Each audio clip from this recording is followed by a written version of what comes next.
the thing you really need to take care of, because it's easy to get tired, to mess yourself up, like really. Not even like your mental health, but also physical health that needs to be taken care of. If you're not careful, you can really mess up yourself. Yeah. Like overworking, like I'm a good example of that. It shouldn't be done. Yeah. Yeah. Don't overwork. Like having the day job and trying to still work after that for additional few hours. You need to look up after your body and your mental health, because once your body falls down, you're gonna start feeling that you cannot do stuff, and one pulls another thing. Hey everyone, and welcome to the Learn Squared podcast. Our guest today is Magda Płoszkiewicz, an illustrator and a 3D and 2D graphic artist working in the archviz industry. I've known Magda from within the Learn Squared community for a number of years now, and have always been intrigued by her and her work, and I'm glad I finally got around to having a proper conversation with her. We cover a ton of topics in this one, ranging from working with clients to creating our own IPs, as well as our gaming addictions and even making cupcakes. I hope you enjoy this episode. Let's go.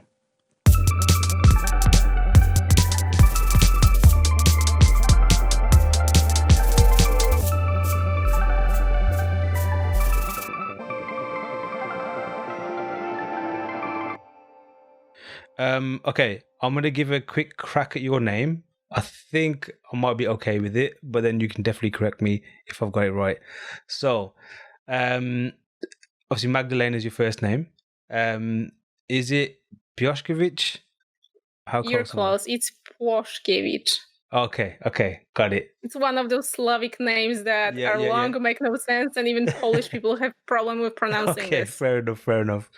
Cool. So yeah, I guess we can get this officially started. And how do you prefer to go by? Because I've noticed that you got a few little nicknames here and there, little monikers. So how would you prefer to be called or addressed as? Usually people go by like Muksiu, as I have on my platforms, or just Magda, because it's like a shortcut of my name. Yes. And it's a lot easier to pronounce than the squiggles I have there. So cool. Well, welcome. I'm glad to have you on. Obviously, thank you. I'm familiar with you for a number of years on the Learn Squared Discord. You've been very active, sharing your work, particularly in the challenges, which we can talk about afterwards as well. But firstly, thank you for coming on. Thank you for having me. Properly speak to you, because it's a weird one, I think, especially from my perspective, not only in the arts community in general, because everyone's all over the place in terms of around the world, different time zones and what have you. Talking to people online, it's a little bit difficult to actually have a proper conversation. Sure. But I think that's just me with like just being a bit odd with just communicating online anyway. I still haven't gotten used to it. I still prefer like either, like a proper amount of time like we'll be doing today to speak, or like face to face and stuff.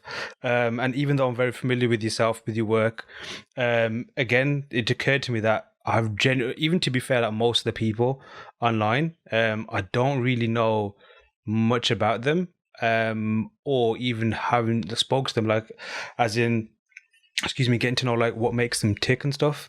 Would you say that's like the same for you, or do you have a different opinion on online discourse?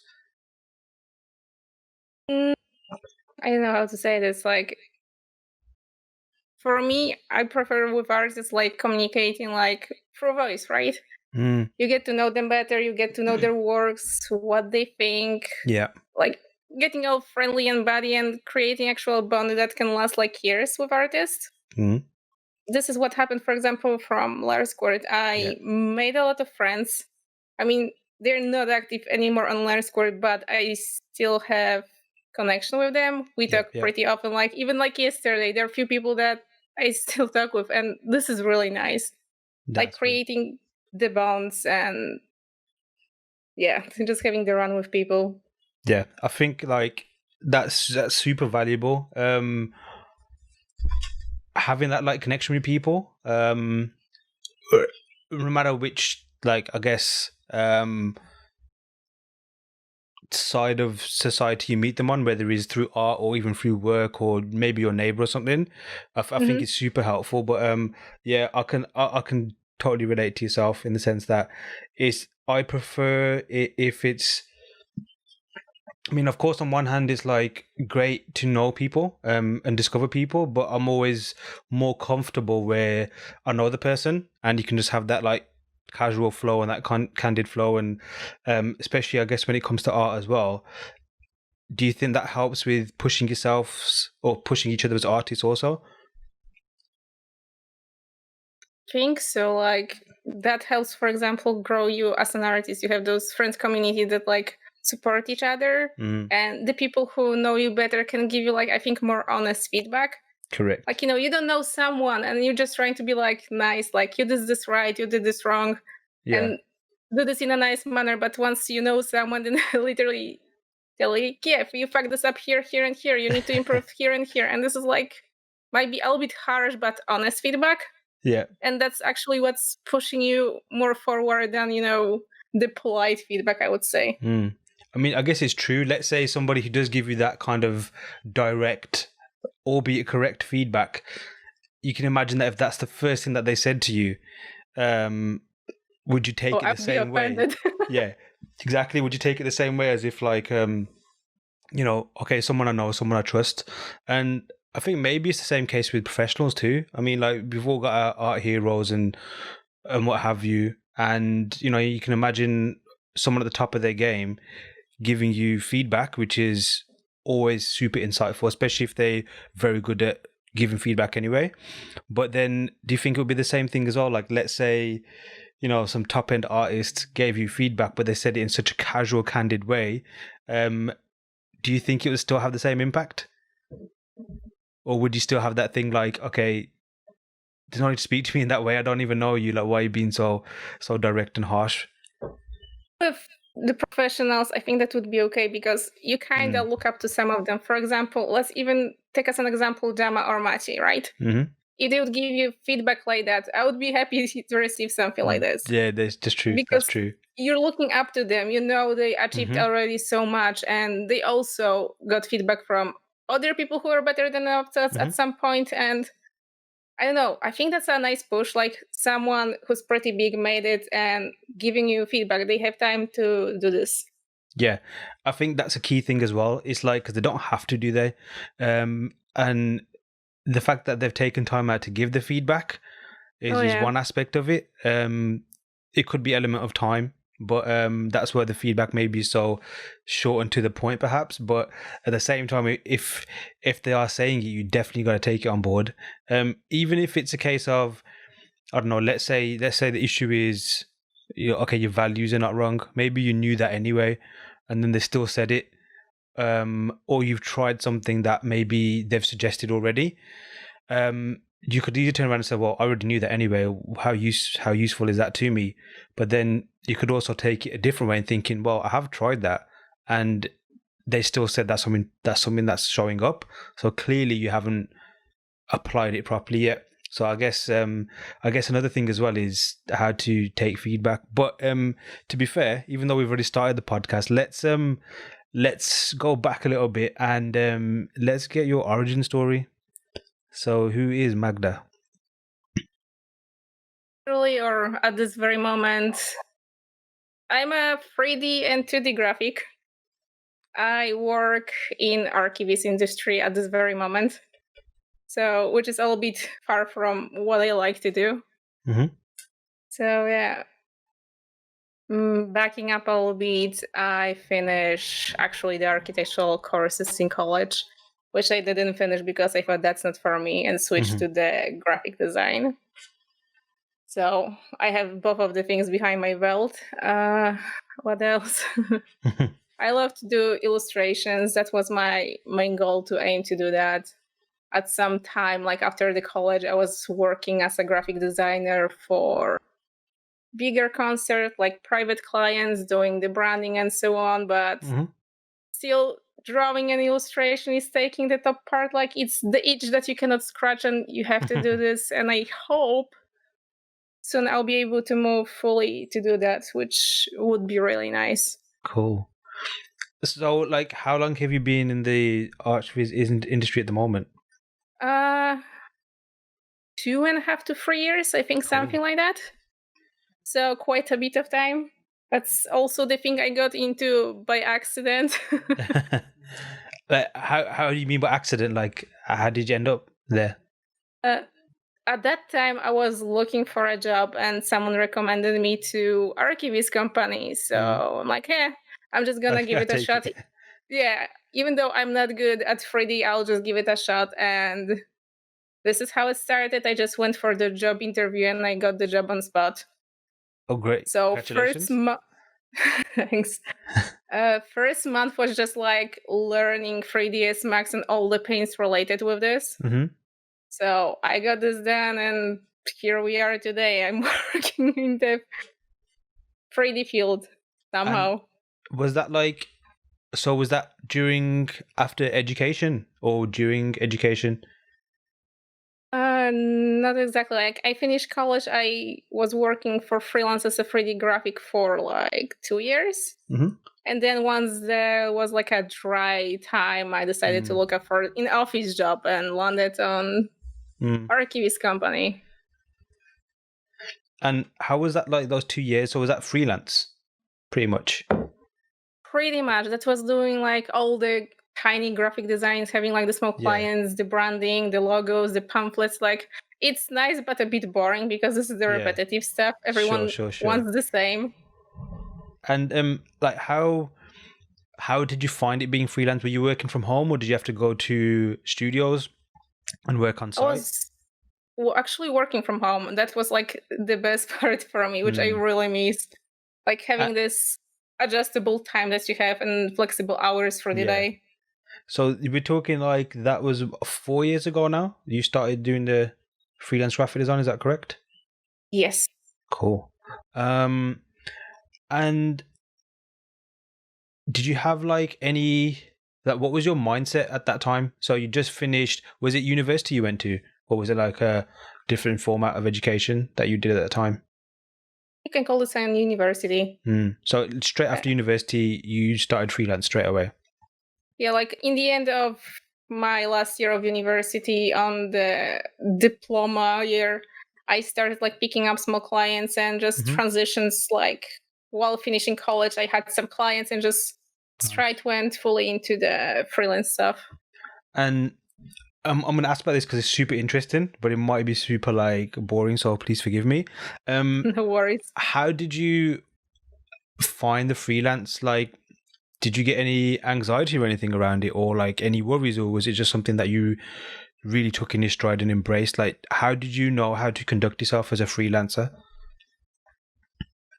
Clients, it wasn't an issue because it's like you have like buddy usually conversations with them. It's no issue. But once you pick up the bigger client, like who wants the music festival locally here, that was stressful because you need to look at every aspect. Like, so they are not going to go across their stuff. That's how to say this correctly. Like, we have set boundaries with the bigger clients, and they usually tend to overdo stuff, especially with like music festivals. Like, they're trying to push more stuff to do for you, even though it's not signed in your contract. Yeah. So that was a learning curve. That's not the stuff I'm going to do anymore, but at least I learned in a little bit harsh way how to work with big people like this. Yeah, I think a lot of the time it is going to be, some of the stuff you are going to pick up is through experience. And of course. Especially the ones where you didn't expect it that way, or you completely, perhaps, not saying you did in this instance, but just generally speaking, where you maybe have misjudged the situation and it's completely different. Then you're like, I guess the challenge then is how quickly can you adapt and react to that to make it back on track compared to before. So during those freelance years, did you have like a strategy at that time, or was it a case of I'm earning right now and it's a job? And like, when you was learning, when you was at university, and working on your craft, what did you study, by the way? What was the course? I studied the graphic design, which had like two things you could choose from. Either you go for the workshop graphic design or the digital one. So I ended up with the digital, but I still can do like the workshop prints and sew by hand, which is a really nice skills, and that's a really enjoyable stuff to do. Sweet. Like, did you have a strategy at that time, thinking like this is what I want to do? Sorry, to rephrase the question. At that point in time, how far ahead were you thinking about your future as a professional during that time in the course? I don't think they're not really far ahead. Like, I had some kind of a plan, like, yeah, I'm learning the graphic design now. I'll be working probably with magazines or, go under company, so on. But that didn't work so well as I planned. Then at the last year, I also had like a change of plans. I started picking up the classes relating to video making and filmmaking. That was supposed to be my diploma project to make like a short movie. Yeah. But at the last time, I resigned, I think like the 3 or 4 months before finishing it, and just switched to the product branding. Interesting. Which is totally different. Why was that? Was it just something that it wasn't connecting with you, or was it a calculated decision that, okay, this isn't working, I want to try this now? I think I come to conclusion that after I make the short movie, I'll need to go to another school to like for filmmaking or something, and adding up additional 3 years kind of dawned on me, since I already been studying for like 5 years, and additional 3 is like, I don't want to do this anymore, it's gonna be a little bit too much, so I'm just gonna go with the branding, and lots of people need that, so it shouldn't be that hard to find clients. That was my mindset at that point, and kind of worked, I guess. That's good to hear. Like, from a personal perspective, I probably had those thoughts in similar situations, but I just didn't go with them. I thought, let's just finish this off, because that's probably the safer option, as opposed to the thought process that you had, which was like, okay, this is great, but then I've got to do this now as a follow-up, and perhaps this is what's not best for me. And I think it's great that you identified that and made that decision. And I remember actually at a point in time on our course where it was a 4-year course, and on the 3rd year, a lot of people, or some people, were thinking, forget doing the final year, because you don't have to. Let's just finish it off. You got something that was considered, quote unquote, a lesser degree, but it's still a degree. And they want to get into industry. And for me, it was more a case of maybe that piece of paper was more important. In hindsight, it wasn't. But that's my mentality in that way. But then I definitely find it refreshing to hear that with yourself, it was a case of you identified something and you took that decision, especially considering, I mean, how close was it towards the end? Like you mentioned, you know, it's pretty late. How close was it to the end of that project before you decided? Me think, I think 4 months before like finishing and closing the year. I mean, in terms of like, were the years like 9 months roughly each term, or each full term or something like that? Term was like 4 or 5 months, I think. So I mean, like, would you call yourself a ruthless person then, in that sense? Like, are you pretty quick to make a decision and stick by it? I think that was a good decision I made. I usually don't make the good decisions. I regret sometimes. Like, that was a good one. Okay, fair enough. Cool. And just going back a bit more, regarding studying graphic design, what made you want to choose that subject to study? Like, was that something you're always interested in? I'm assuming you've always been a creative person. What's the backstory to that? The graphic design, well, we don't have much stuff to choose from where I live locally, and I just try to avoid all the costs with like moving to other city or moving abroad. So after my interior design major failed, I decided that's gonna be the next thing to pick up, because it's more close to what I like to do. It's more hitting like home. And have you always been like artistic? Like, have you always been drawing? Has that always been a passion for you? It's always been like that. I always was like scratching somewhere in the notebooks, drawing on other pictures in school. Nice. And was that I something love that doing that.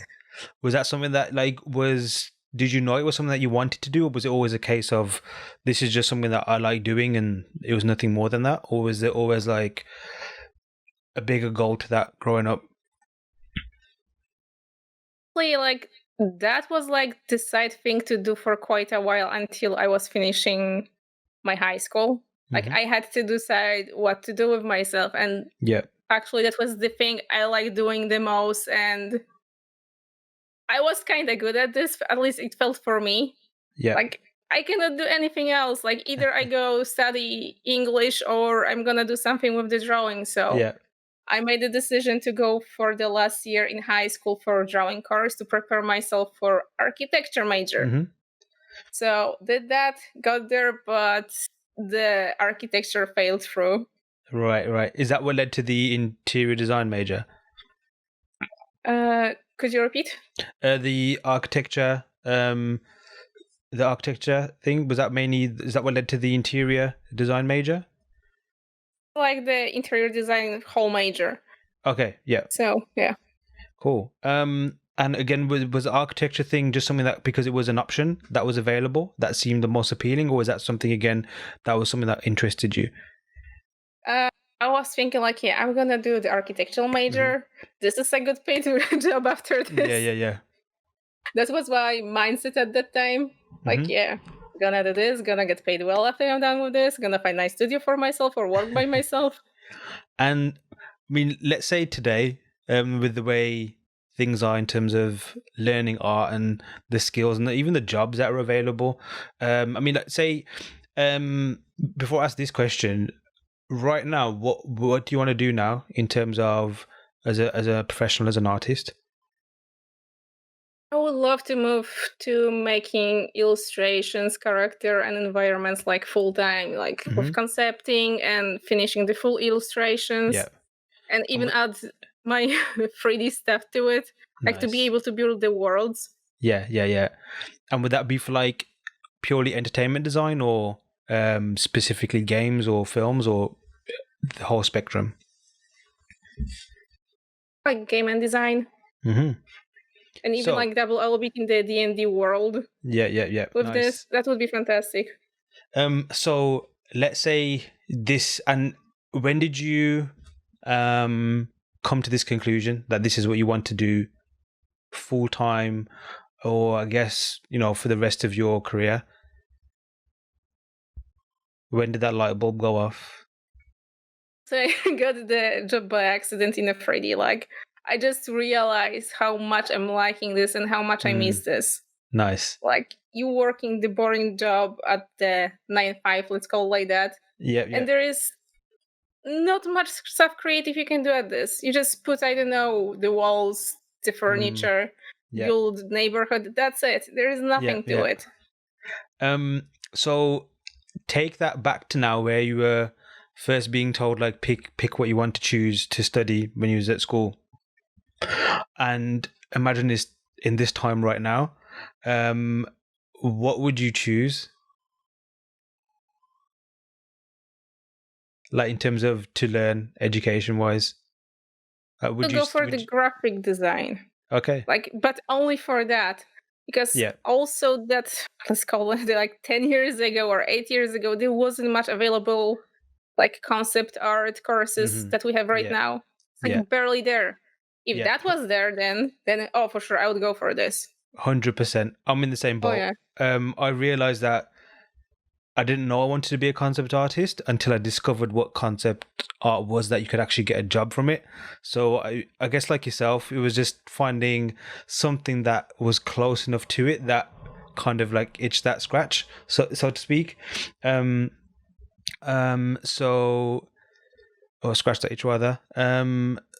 So I guess like right now, would you feel like you say you're like content with how your career is progressing in terms of like your skills, and now that you know that you're where you want to be as a career or as a professional, how do you feel about it now? more content, like you're saying, like I know what I want to do exactly, like right now. And I know, like in what direction I should go, what should I improve to get to the point where I want to be. Like when I was starting, like kind of getting into the illustration concept, of course, like everyone, I just jumped on the sci-fi stuff. Like I love it, this is great, but over time I just realized that's not it. I don't like it that much now. Like that's not exactly what I like. I mean, I wonder why that is. I know it's not everybody, but I wonder why it is either like straight sci-fi or straight super fantasy, and there's rarely stuff in between on the get-go. Do you think it's mainly like just the stuff that we see in terms of content that's around? Sci-fi stuff is like people are picking this up because once this is getting your attention, it's flashy, and you have like hot chicks with cars and I don't know, bionic arm, like instant views. This is how it is.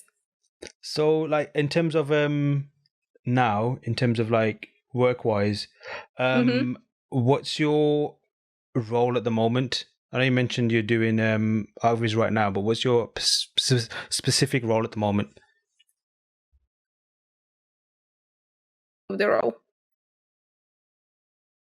Sorry, I think you cut off. What do you mean with the role? Because I didn't get the your job. Sorry, what's your job role right now? Like, what are your duties? What's your tasks on a day-to-day basis? On day-to-day, I'm the 3D graphic, the 2D graphic. After time, like after the day work, I guess I'm an illustrator. I get clients from time to time, which is nice. And that keeps me like going a bit. So do you work every day pretty much? Or whenever time's free, is it always working or perfecting your craft? Well, I don't have time for this like every day because 8 hours drain you, and there's like good days and bad days. You have like everyone. Some days are intense, some are less. So if there's like a lot more free day at work, I even scribble at work if I have time. Trying just to get something done. Nice. And yeah. Cool. So like how do you have any like tools to manage that in terms of like just working a lot? I mean, I guess when you're working multiple jobs in the sense of your day job and then your art career and obviously then perfecting your craft as well. Do you have any specific tools to manage that? Not really. I'm just trying to go with what I have at the moment. Like during the work, if I have time, I just have like a pile of sketchbooks hidden somewhere so I can sketch when no one is looking much at me, what I'm doing. Or at least try to browse stuff and content. I collect references for myself, like pin on the Pinterest, or just watch tutorials just to keep myself busy with this. So be in touch with this all the time somehow. I think that's pretty cool. And do you find that you do it almost like without even knowing you're doing it, or is it like a conscious decision thinking that I've got some, I need to do this right now, and you get it done? Or is it almost like a part of your habit now? Partially a habit. Like especially having that time frame free at work. Like this is the thing I usually just go to like instantly. Like let's browse this and that and check other things. Yeah, I think like again I can relate. When I'm at work or on my day job, I've always got my sketchbook with me. So even if I'm at work a little bit early, I've got my sketchbook out. If I'm on my break, I've got my sketchbook out. So, it's especially when time's limited, if whoever's listening and thinking, how do you make most of your time? If you have got the time, you just have to make the most of it. Even if it's like you just mentioned, a few minutes here and there or in between things, you just got to get it done. Because if you don't, then you're just going to keep falling behind. That's for sure. Okay, so like what are you learning at the moment in particular? Like so you got 3D skills, you got 2D skills. Yes. What do you tend to lean on the most? I think polishing my 2D craft, like slowly working right now. I started to like the working on the light, how everything is working. Like on characters, how everything is reflecting. Like now that picked up my interest. So Nice. I'm looking into this. And probably in a month, I'll find something else that is going to pick up my interest and get into that other thing. So is that like how you probably tend to work? Like you find an area or a topic to improve on? Yeah, generally like that. Or what was the topic? Sorry, go ahead. Sorry. Or generally, if I'm noticing that I'm lacking in something, then I'm just going to look up into this. Like, for example, hands. It's still a huge issue for me.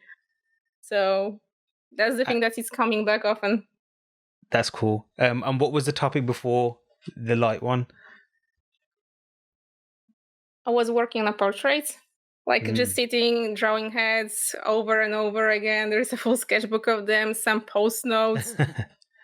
And was it like even like, do you get frustrated much with the studies, or do you find them almost therapeutic, or a mixture of both? I wouldn't say frustrating. I kind of get into like the automatic mode. I just draw and draw. Even though some of them aren't turning out terrible, it's still kind of a progress. You can see like, yeah, I messed up this part. I need to improve in another, and like, checking yourself out and just doing until it turns out okay. Nice. And is this mainly like digital painting at the moment, or like you mentioned, you got your sketchbooks and whatnot? Is it just whatever is available to you at that point in time, and you just start doing it, or is there like a strategy behind it? Is it mainly, do you want to all do it mainly digital, or is it also traditional as well? Traditional I do when I don't have access to my PC, sadly. Yeah, of course. So it's usually outside or at work, and I do digital as much as I can once I'm home. Nice. So do you have like any so you mentioned obviously like you want to get into more illustration, and mainly in games as well. Is there any particular company you want to work for, or would it be mainly as a freelancer? Because obviously you mentioned that you were freelance initially, and now you've worked for a company 3 years. Is that correct? For the same company, or in that same industry for 3 years? It's the same company. Sure.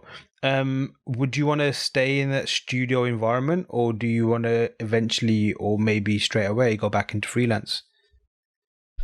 Back to the freelance. I feel like more adventurous right now. Like I got bored of sitting in a studio all the time. Okay. And kind of get the experience back, like with the clients and different things to do. Like go back into this. Yeah. Even though if it's gonna fail sometimes, it's still a nice thing to do. Sure, 100%. What's your working week like? Is it rigid set hours, or is it pretty flexible? Or is it still like a 9 to 5, Monday to Friday type situation? We have the set hours. It's like going to work at 8, so you need to be up at 6, which I freaking hate. Then working till 4, and sometimes you have overtime because, of course, of the deadlines, and then going back home, and once everything is settled, like it's past 5 p.m., so there's not much time left to do anything. And you still want to chill and still want to do something. And you got to have that time to let your mind unwind and calm down as well. Oh, yes. I can totally relate to that, where it's a case of going to work, coming back, then squeezing other things in, plus other commitments, and then you look at it and then you're just completely burnt out, go to sleep, start all over again. But it's one of those ones, I don't know about yourself, but you get to the point where you kind of almost get addicted to seeing how far you can push yourself and how much you can get away with before you crash and burn. I don't recommend doing that. No, 100% no. But it's almost like if you're in a situation where some things you just cannot stop or like afford to stop, and you have to power through it. It's one of those ones. But like I forgot the question I was going to ask you now. It was regarding so with work at the moment, obviously with coronavirus and what have you, how has that affected your work pattern at the moment? Have you guys been mainly working from home, or has it been like, have you guys been furloughed? How has it been? Somehow my studio cannot afford to send us back to home to work from TPC, so we've been working in a studio. So it kind of feels normal, even though it isn't fully. Yeah. And was that like the whole team? Like, Yeah, the whole team is working. There's like only 5 of us, so there is not a big issue. If one is sick, we're all out. That's fair enough then, because Yeah. like over here, there's just been a lot of stuff about how many people can be in a certain building at a certain time and the space they have to have between each other. But obviously, it makes sense. If there's a small team, that's pretty cool. But then I guess at the same time, with a lot of people being at home, how is your commute to work? Do you have to do you get public transport? Do you drive? Is it a walk away? LA is a public transport, but lately, once it was getting worse, I was literally walking home. Yeah. Oh man. Even though it's taking like an hour, I decided fuck it, I'm just walking. I'm not gonna travel with all those people.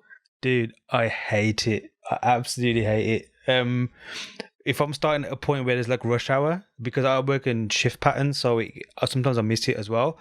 But if it's a case of like I start at this time and it only takes me only to leave like say half an hour before, I would happily leave an hour before just to miss that rush, because that whole rush hour nonsense really annoys me. So I'm guessing like at the moment it's pretty calm because not many people are using public transport. Is that the case?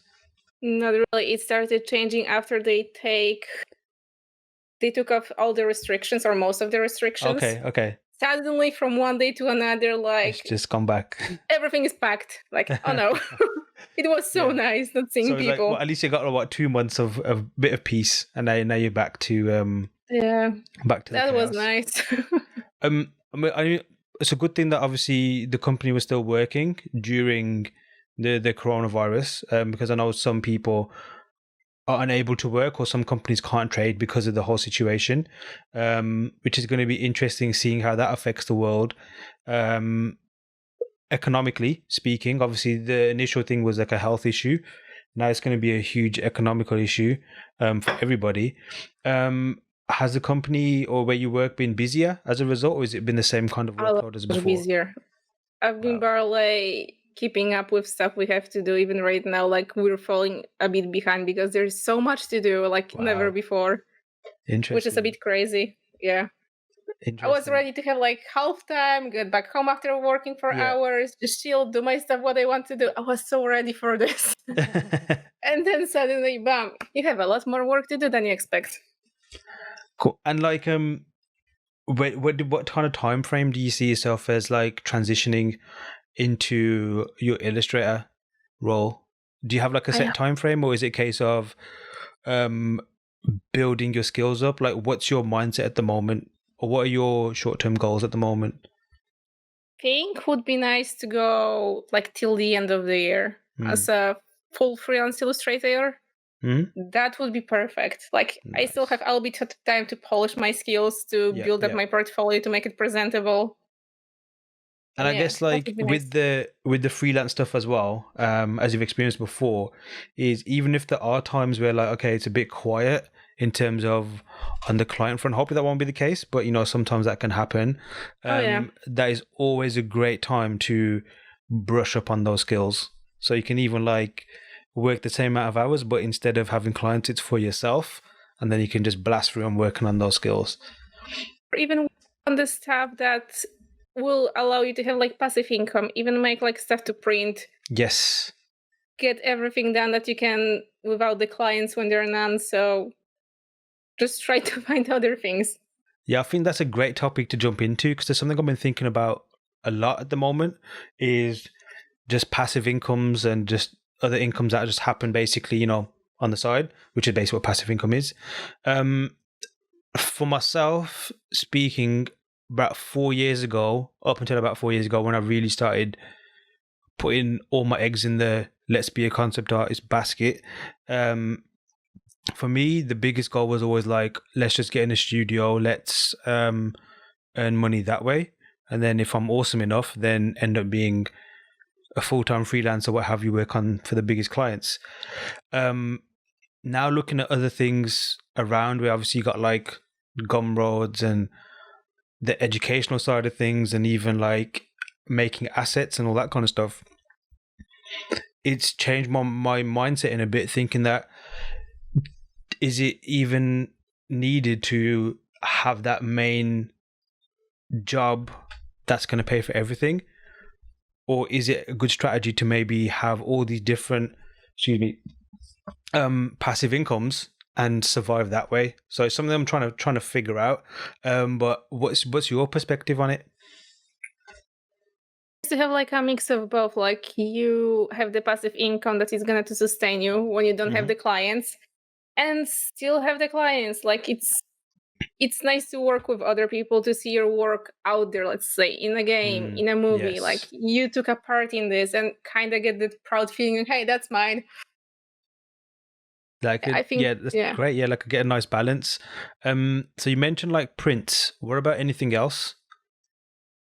Like, have you thought about anything else that maybe you could think, okay, I can do that, and that would generate some income that way? Probably I could do a little bit of the tutorials, but there is so much stuff right now. People are posting that it would be hard to get through this. Yeah, like it's very you really need to have your name there. Correct. To get the interest. It is very saturated, and it's almost like even like on the prints. I think I still got that tab selected on my ArtStation where it says you get notifications when someone you follow drops a print, and it's like it's all good having that option. I think it's great that it's easier to get your stuff out there now and get it sold. But it also seems, from my perspective at least anyway, is that everyone, well, not everybody, but some people are just putting up anything that they can for a print, which is kind of like, okay, maybe it works. I'm not sure how much they're making from it. But then also I think it devalues, like, maybe not so much your work, but your ability to sell your work. Because for me, it's like, if you want to sell your work, you want to put the best of the best out there, and you want to make sure that, like, when you're making it, this is going to be great on someone's wall or stuff like that as well. But I'm not really into that so much yet, so I'm not sure how it would be, because maybe it's just a case of like flooding the feed so only your work comes up when people are looking for prints. Maybe that's a strategy. I'm not too sure. But I think it's really tricky. Yeah, it is. And I think a lot of people more now start to think about that side of things, like the business side. How do I monetize my art? How do I monetize myself? How do I market myself? As opposed to which company would hire me. I'm sure you'd agree that it might be down to the fact that there's more artists than there are companies, of course, and jobs that are going for it. For sure. So people got to make money other ways. And as a result, people are looking more at like the business side of things. For yourself, like, how would you rate yourself on the business side of things? Like, would you say you're pretty clued up on things like that, or the opposite? Business-wise, I'm not sure if I'm still there. Like, I'm still learning a lot. This, like, I know, hard pill to swallow for me. Like getting used to this, reading up everything, the regulations, like how everything works in my country. Like, this is still a lot to do. And I will need to get down this eventually. And what was your like starting point on that? Like, did you get taught that at any point, or was it all been on your own back, like on your own research? Mostly like my own research, or asking my friend who has his own, let's call it like a little company, like, hey, how do you do this or that? Like, getting informations at least through that way. Like, what did you do, or what worked for you, or how I'm supposed to do this and that. And would you have any tips to share that you think might be useful? I'm the worst person to ask this question. Honestly, like, I might mix up a lot, but learn from people who already have their own business, ask them questions. Sure. Okay, let's try a different way. What do you think you could definitely improve on the business side? Well, my presentation, like as a business, for sure. Getting myself out there, interact with people, because I tend to like, I'm gonna talk with people, the business stuff and so on once I have this, but I'm not reaching out much myself, like to get myself known well. So do that. And even if it's annoying sometimes. And have you set yourself up, like, because over here in the UK we've got like, there's a few different ways, but the mainly one is sole trader, which is basically yourself, but then you work for yourself to make your own income. So being self-employed. And there's another one which is a limited company. So instead of the money going to you directly, goes to your company, and then you can be a director and all that kind of stuff as well. But that has its benefit, because if the business gets attacked, then the money the business has gets attacked, not your assets and your own assets. Which, if you're a sole trader or self-employed, which is the easiest one to do, people can come at your whole life in effect and what you own to get any money back if they feel, if that's how it goes down that road. This here too, I think. What's your setup like? Well, mine as a freelancer was as self-employed. I didn't think that through that much. Like I tried to get, contract money. Yeah, we're happy. Okay. That was going like that. It's interesting because I was researching a lot before I went like freelance on a more regular basis, and I was really torn between what's the best way to do it and what's the easiest way to do it, because I really don't want to get bogged down with all that administrative stuff and all that legal stuff and what have you, and then the finance people, or where I was reading, and other people that I know like yourself was asking people what did they do, etc., etc. Everyone was saying go limited company, because for the financial protections it offers, legal protections, and sometimes even the money you can get back from it in terms of like how the tax is done, it can be more beneficial in that sense. But then I remember speaking to some other artists who were saying that just go as a normal freelancer. And then the question I asked, but what about if this happens? You get a dodgy client, what have you. But then the argument I got in return was, well, for the most part, the people that are hiring you, if they're a good company, they won't be doing those things, and they know how it works because they hire these people all the time. So it really made me look at a different perspective. It's a case of, maybe that is the issue. Of course, you want a situation where you're fully protected, but then maybe the question isn't a case of what's your structure. It's a case of who are you working with, and are you working with people that are honorable and honest and obviously pay you on time, etc., or are you working for the paycheck, which obviously is important, but then as a result you end up with some really shitty clients and really shitty experiences. Fortunately, I haven't had that situation yet. But for yourself, do you have any horror stories to share? Stories, but I had like few horrible clients. Like, for example, even that music festival. It was so hard to work with them and so hard to get money from them after it was done. I was waiting, I think, like 2 months to get paid. Oh my goodness. Yes. Was there reason because there was so many people to speak to, or was it just the way, were you only speaking with one person in particular, or was it a bunch of people that you were communicating with? I think they weren't so well organized. Like I was speaking for like one person doing everything, but the rest tried to chime in. Like even though there's like, let's call it the one lead who's taking care of everything, the other ones try to push their ideas, do this and that, and someone else is responsible for other things, and just going back and forth with people was taking forever. Yeah, that's a weird dynamic. I've seen that a few times, and it's like, I always think like, what's the solution around that? Because you have, I guess, multiple decision makers, or a point where you can have a bunch of people who can't come to a decision. Is how is the best way around that? Like in terms of, as designers or artists ourselves, I always think like, what could I do to resolve this so the project gets done? I don't know if there's a straight answer for this. Maybe it's a case of, if we're like super high profile, would it be a case of that wouldn't happen because they'll just listen to everything you would do? Or would that still happen? But do you think there's how many times that happened to you? Was it mainly that music festival gig, or had there been a few times where that has happened? Few other smaller people to like, there were, for example, 2 people making the decisions. One is saying this, another is saying that, and you don't know what to do at some point. Oh, so was it literally like you asked for one thing? Could you give an example, like a specific scenario? For example, I was doing the branding for kindergarten. Yeah. And there were 2 people who was working on that project. So one lady calls me like, yeah, do this and this and that. And another calls me, no, I don't like this. Can you change this, for example, the color to purple or other thing to something else? Like, oh my gosh, what am I supposed to do then? Was there ever a moment when those two specific people were on a call with you together at the same time? No, they're just calling differently. Like one calls one day, another day.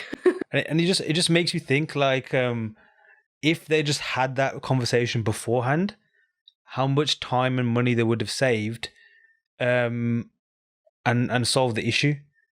It's a weird one. Sorry, go ahead. Yeah. Like, for example, we would be done, for example, with the project within a week, not like stretching this out to 4 weeks or even more. Yeah. Because they cannot decide what they want. There you go.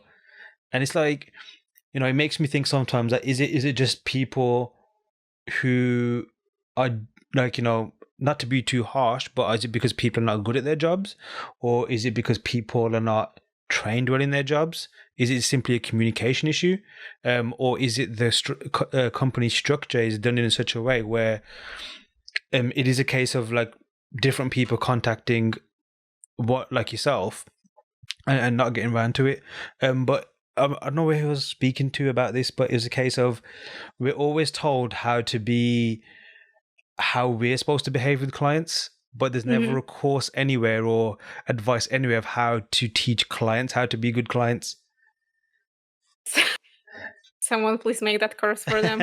Yes, you make a lot of money.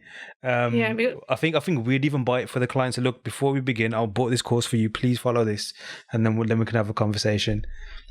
That would be nice, because some of the clients are like really sweethearts and work with you really nicely, and you just love them. Like, yeah, please come back to me. I even give you like a tiny discount next time. Yeah, true. And some are just, you want to be over with this. You don't want to work with them even before starting the work. Yeah. I think for sure, like my takeaways from it so far, not just even like with clients in terms of as an artist, like I've worked in sales for a stupidly long time, so I've come across so many different people in so many different styles of how they like approach a situation. Some of the nicest people you'd ever meet, some of the most horrible people you'd ever meet at the same time as well. And I think one of the key things is firstly communication. It's like you might have a simple task that needs getting done, or you have a simple request. How you come across with that and how you mention that is very important. And even like just mentioning, let's say you wanted something blue, but then you realize that I wanted it green. Just even how to communicate that as well is super important. But then on the other side is like, I think just people skills, like how to deal with people. Not to say that you have to be, like super nice and overly polite, but there are ways to just handle people and handle situations. And ultimately, I think, especially when it's like a client relationship where you have obviously have clients and you have people for hire and all that kind of stuff, it's just knowing how to communicate your ideas and what needs to get done in a super efficient, clean and effective manner is the most important thing. And I think if a lot of people grasp that would save everyone a lot of time, a lot of money, and hopefully lead to better work. Would there be anything that you'd want to pick out that you could see improving, that you'd love to see improve? From client side or myself? Yeah, 100% clients. From client side, just behave like humans. Don't be like sometimes overly friendly, because there are also people who are like over the top, sending like a smiley face and not being professional. Like, that's nice, but this is not gonna get you far. Yeah, true. Yeah, that's true. That's true. Don't behave like you're on a high horse. I had like, for example, quite interesting encounter not even so long ago. Yeah. Someone contacted me about doing the environment. Like, let's just put the brief aside, but from the second email, I felt I don't want to work with you, dude. Like, you're getting on a high horse. The dude wanted, like, once the pandemic started, he asked me if we can, meet up in person so he can sketch stuff on a paper for me to get his idea. Like, oh no, this is not gonna happen. Like, what are you thinking? Yeah. And sending me a bunch of stuff that already been made. Like, I want this to look like this and that. I like this Mac and this. Like, oh my gosh, this is gonna be bad. Yeah. Like, you're already grabbing the ideas that are already made and want me to like reproduce them to your own use as own idea. I mean, like, I guess there's always that angle, like as artists, as ones that want to be hired. Sometimes, like, you know, you have to make your own pitch of yourself, like as in, I'm great, work for me. Or if you want to pitch a project to somebody, you do it in a certain way. It's almost like sometimes on the client side, they also have to pitch back as well, like how to explain what they want.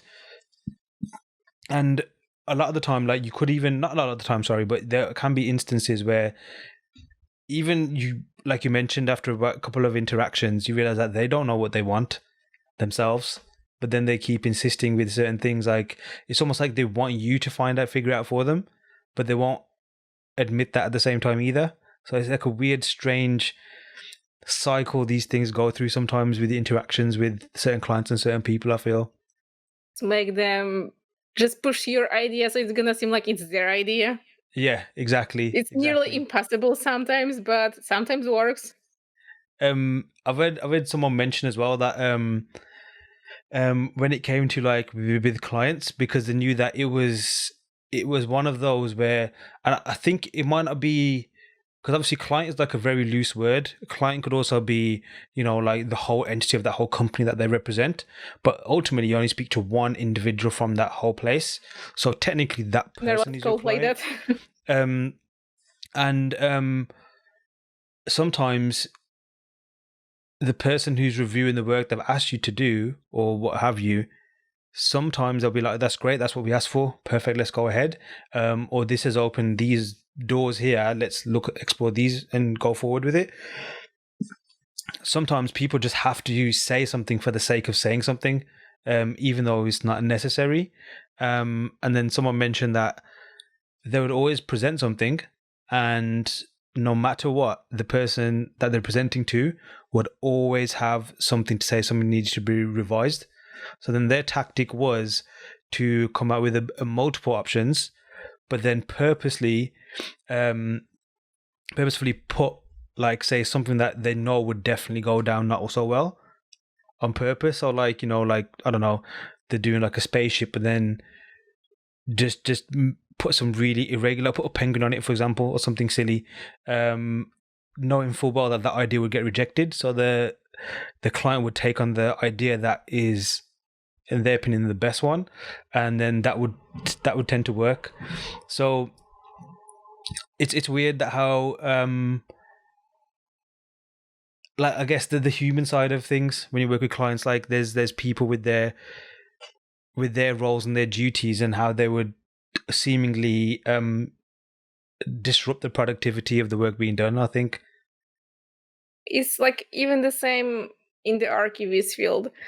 You're doing, for example, the whole flat, it's beautifully furnished and everything done. Like, you think it's perfect, send this to client. We don't like the couch. The drapes don't look right. Change the color. And you're just almost pulling out your hair, and they decide, for example, to make it yellow, green, and everything doesn't match anymore. Do you have any tips to get around that? Like, have you came up with any little tips and tricks to kind of like avoid that situation, or does it almost happen? You know, is it almost inevitable that would happen? Clients, there is no way around this. Even though you do like the revisions, fix stuff like 2-3 times, they still don't like something. Yeah. Even though you fix all what they mentioned so far, they find something new to pick. Yeah. So, but then I guess we'll give them a bit of credit. I guess maybe, like, you know, if the tables were reversed, or like say maybe ourselves as clients for ourselves. How many times have we worked on something and then realized that, oh, that ain't right, I want to change this, I want to change that, and then we go and change it. But for us, it's not so much a headache because we have the power and luxury to go back and change it. But then obviously the clients don't really aren't able to do that. But then you know, I guess it can get frustrating. The limit with this, how much can be done and cannot be done, I think. But then obviously you hear stories where, like, or even experiences like you mentioned, you have had some of your own as well, where you just have the best clients ever, and they completely get it. I mean, like, what's a good example for yourself? A standout example when the client was just absolutely amazing. Gosh, lately we had a really nice client. He was asking if he can do the corrections and stuff, like if it's possible. That was so nice to hear. Not like change this. Can I change something? Even like that. This is so nice. Yeah, and I think it is great, and I think ultimately it is just like,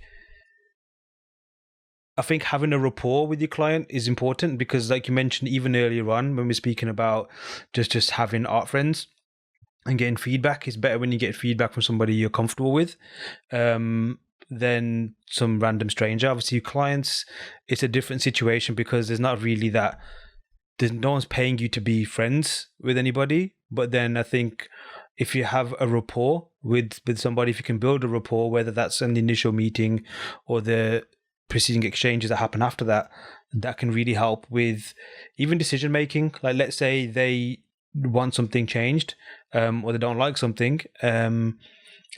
If you can give your client a sense of that comfort zone where they feel like, okay, because maybe it could be, at least for the problem clients, that is, they come across in a negative way because they feel like they have to get something enforced, perhaps.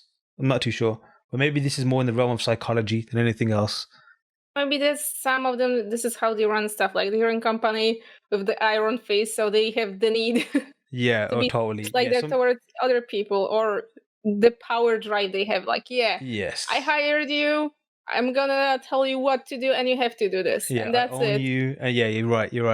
I think that's another thing. There's a lot of cultures in like certain companies or even industries, not even just the company, like industries. Like I guess, you look at like Wall Street and things like that. It's like you just have a preconceived idea of how these people actually behave and act and things like that as well. I'm pretty sure most of it's accurate, but it's a strange one. But then like, with that said, moving away from clients and such, because obviously we spoke about the end game in terms of for yourself as being freelancer full time. Do you want to continue having that balance between like clients and working for yourself, or do you have like an IP you want to work on perhaps? Like, have you thought that far, thinking, what's my end game if there is one? I actually thought like, I know I want to make an IP. I started writing down some ideas just to flesh out like what I would like to do, in what direction to go, what style, what time frame, or what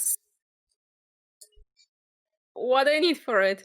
And I don't want to go like with the cliches that already are done, like, let's make the sci-fi universe. No. It's overdone already. Like, true. I got lately a lot into like dark fantasy and the local folklore. Yeah. In Poland, the Slavic stuff, the gods, everything, what's happening with this. And I'm trying to like figure out more things about this, learn about this, like the culture itself here. Maybe I can do something with it. Because it seems like an interesting topic. I'm not gonna pick up like the Nords. It's been done already too. Yeah. So something more local, something that is like more close to my home and actually kind of feels like a good thing to do, or that's gonna be the right thing to do. I think that's a logical thing to do, because I think, like you mentioned, it's something you're researching anyway, and it's almost like a reaction to not doing the more obvious stuff, or even trying to find a different avenue that works. But then having something that's literally on your doorstep, it's something that subconsciously that you're very familiar with, so you can speak about it in a creative sense very intimately, that perhaps if you just discovered it like, randomly, or just because you live in a different part of the world, you might not have that soul that can come out of it as well. So I think that's really cool. Definitely like to speak more about IPs in that regard. So when did you decide that you wanted to do an IP? I mean, I guess we can all say that we've always had ideas that, this would be cool, and I guess a lot of this always starts off with, if I did this, I'd do it in this way. But when did it become serious for you that, okay, you want to work on one?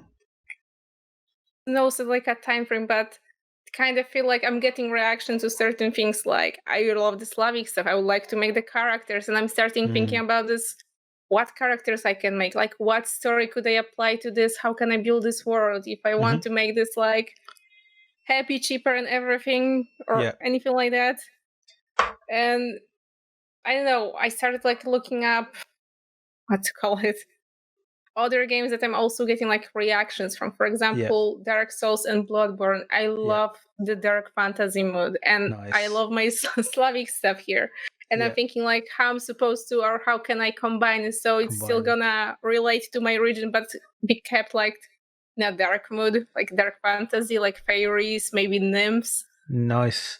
And something in that direction. How far are you into this in terms of like figuring it out? Like, you don't have to go into detail if you don't want to reveal anything, but just to get an insight, like, is it just still you're like in the brainstorming phase, or have you started to go into the rabbit hole of it and starting to figure out maybe a lot more in depth on it? I think I'm just on my way to rabbit hole. I have just on the way to the rabbit hole. Nice. Yes.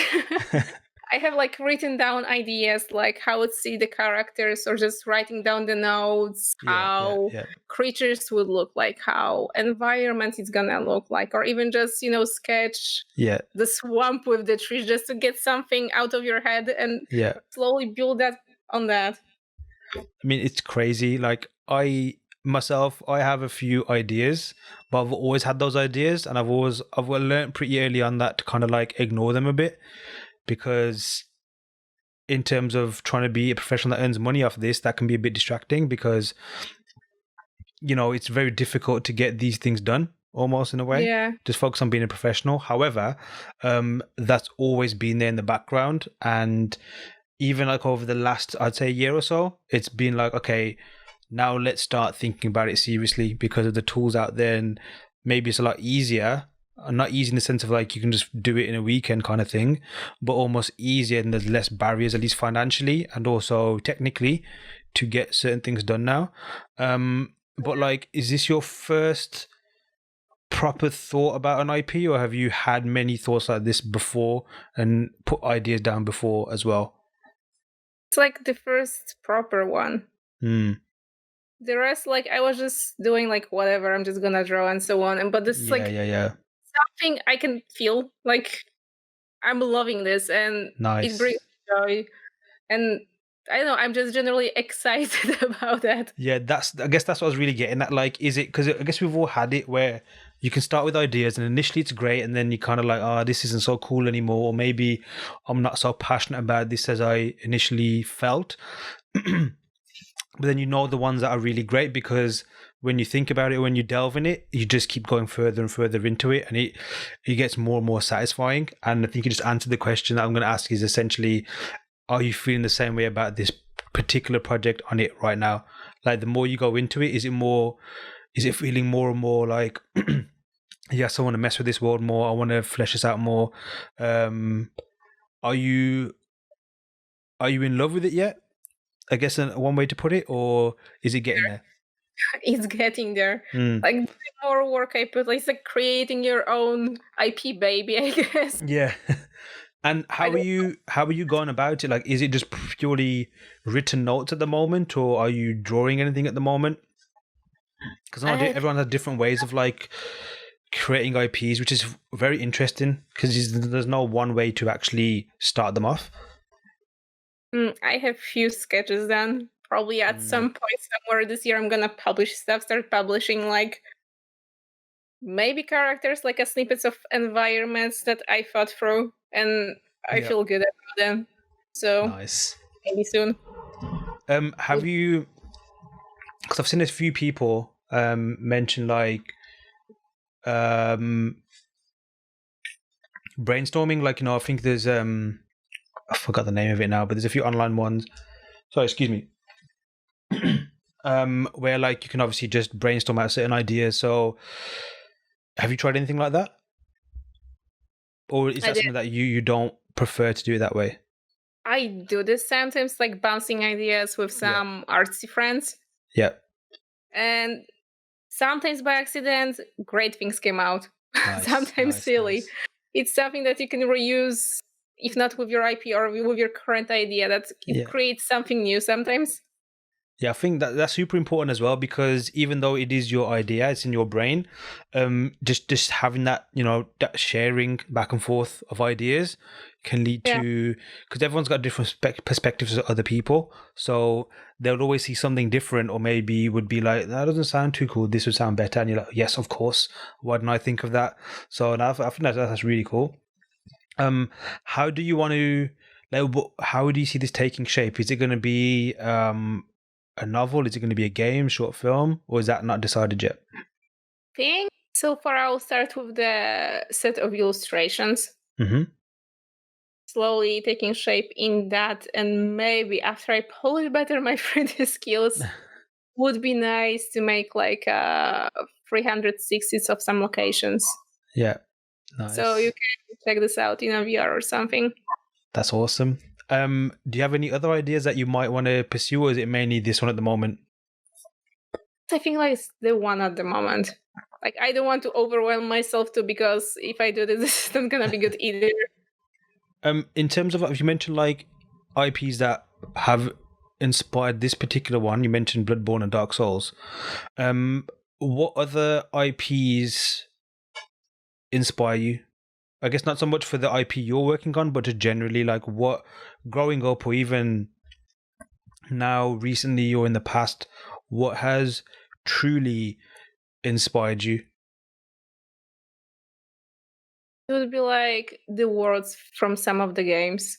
I fall in love like with the BioShock series once it started coming out. I love the dark, a little bit mysterious, gritty world, Art Deco stuff, and that kind of feel like it's kind of still stuck with me. It's like same with Dark Souls and the Bloodborne world. Yeah, there is something like uneasy, dark, a bit creepy. Up in your face, and sometimes like a subtle creepiness. Yeah.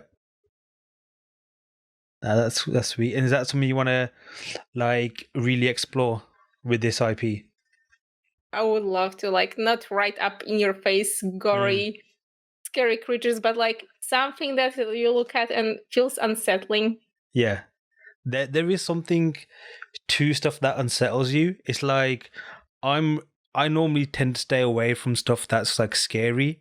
Like I can't watch horror films. Even games, like I tend to prefer ones that are not scary. Like I even found Tomb Raider scary back in the day. So there's certain things that are like, okay, let's keep it at bay. But there's just some stuff that like, okay, that is that like you mentioned, like unnerving, unsettling, like Guillermo del Toro stuff, like particularly Pan's Labyrinth. Have you seen that? Yes, it's wonderful. It's like when I first watched that, it for me, it's like an all-time great film in terms of the story, how it's shot, the characters, the creature design, all of that. It's just 10 out of 10 across the board. But then even that, like the main fawn and all the creatures in there, and especially the pale monster, it's like that is some of the most creepiest shit you'd ever see. But it's almost like in a fairy tale sense, as opposed to gory and gruesome. But that there's something intoxicating or like intriguing about that. It's like if I saw that in real life, I'd probably just die on the spot. But I can't stop watching it because there's that intrigue to it as well. It's like they say, it's like a car accident. It's horrible, but you cannot look away from it. Perfect analogy. It's very true. So yeah, it's like, what about in films though? Like what films have inspired you? Film-wise, there's a lot of them. I think Sleepy Hollow had this like a little bit Tim Burton creepy mood that was nice. Stuff, that was nice. I'm not so much right now into this, but I remember watching most of his movies. Like mostly the environments, I think, that got me. Like even in Edward Scissorhands, you have this building on top of the hill. The guy lives there. It's like run down. Kind of mysterious. Like those elements, especially. I think, like I think my daughter's gonna grow up to be the same, because I think is it Frankenweenie? Have you seen that film? I think it's his. Yes, I've seen it. It's like, obviously with kids, you tend to more of these, children friendly stuff. I think she's watched Edward Scissorhands as well. But I've seen her, as much as she likes Frozen and, you know, all of that kind of stuff, things like Frankenweenie and Goosebumps and even Addams Family and stuff like that. Like she's that's great. Also very drawn to that as well, because there is that kind of like appeal to it, because it's so maybe odd's the wrong word to use, but there's like a charming oddness to it because it is different, and it is like it's stuff that's supposed to be scary or like creepy, almost forbidden maybe, but then it's made in a way where it's kind of endearing, and it's like, oh, I can relate to this person or this character and stuff as well. And even subject matters, it's not just like save the princess, it's, you know, other stuff that happens in the story as well. I think same is like with the Beetlejuice movie. The Beetlejuice, it's wicked. Yeah, it's like, it's great. You have like the elements that are like based in reality, but also some wacky, silly, kind of scary stuff. It's supposed to be scary. Yes.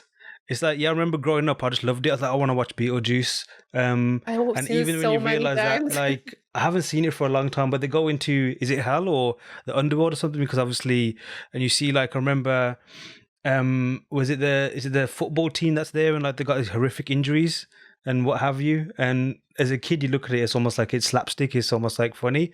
But then you look at it, it's like, whoa, this is like some, you know, highly questionable stuff. But at the same time, it does appeal to a younger audience at the same time. I remember, what was that I was watching not so long ago? I think that was like some parts, like the violence or something in movies, or like creepy, weird stuff. I think that was like yesterday. The Toys That Made Us on Netflix, and that was about the Ninja Turtles toys and the show.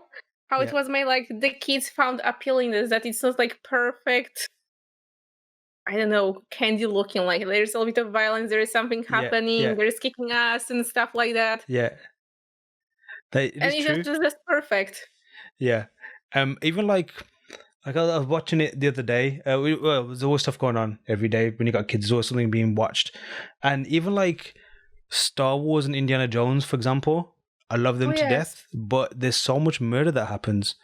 Like, you know, the heroes are just casually shooting all of these people. Like a death count of like, a body count of like hundreds, maybe even thousands. And it's okay because of the heroes. It's a weird one. Because there's no blood and limbs getting blown off, it's kind of okay. But they're just straight up murdering each other. I think that as a kid you don't register this, that they're murdering each other. It's like, superheroes. They're gonna, I don't know, get the dinosaurs, the pyramid, and everything, the cool stuff. Yes. Yeah, it's a weird one how like the dynamics are. It's like if it's goodies, they can do the same things the baddies do, but it's okay because they're goodies. But as long as it's not the baddies that are doing it. And let's say, with your IP, just to go back to that, initially with the illustrations that you're going to be doing, do you have a plan for what there would be afterwards? Like, would you maybe want to turn it into a book or even a novel or a short film, maybe a game? All of sounds wonderful, but I'm not sure how much I'll be able to pull off. I guess the closest thing that I'll be able to do is maybe like a visual novel or something like that. Have some descriptions, at least some pictures done, illustrations, some booklet maybe. That's like the closest goal I'll be able to achieve, I think. Unless it picks up nicely, then we'll see more. Of course. Do you have like a strategy behind it? Obviously, of course, the best strategy is just to have fucking awesome work behind it, and I'm sure you'll get that sorted out. But in terms of like, do you think much about on the marketing side of things, like how to get this out there so it is in front of many eyes and hopefully lead to the opportunities which will make your project be what it is? But one thing that I thought through is like get the people along on the ride with me. Like I'm gonna post sketches and everything, how everything develops. Yeah, maybe this is gonna interest people, like, this is something cool happening here. Let's see what's next gonna be. Yeah, I think that is at least the best start or the best approach, because I think since working at Learn Squared, that's pretty much what my role has been, is seeing them more on that side of things. It's like there's so much dope work out there and there's so many dope artists, but you do see a huge disparity in between the ones that are popular and the ones that are not. And sometimes you could easily say, well, based on that, that person should be, not to say it is a popularity contest, because I disagree with that completely, but it's almost not based on the quality of the work. To a certain extent, it is almost on the quantity, but then there's other elements of like the quality of your so-called audience. Like you might have a bunch of followers, but how many are actually engaging with yourself and working, you know, like really interested in what you're doing, as opposed to just being a casual follower as such, as someone who just clicked on your follow once just because for whatever reason. But I think the approach you just mentioned, that posting process and getting people along for the ride is a good start, because you do want that loyal fan base or that loyal following, which I'm sure a lot of people would be also friends as well, which are the ones that you can, you know, you share your ideas back and forth like you already do anyway.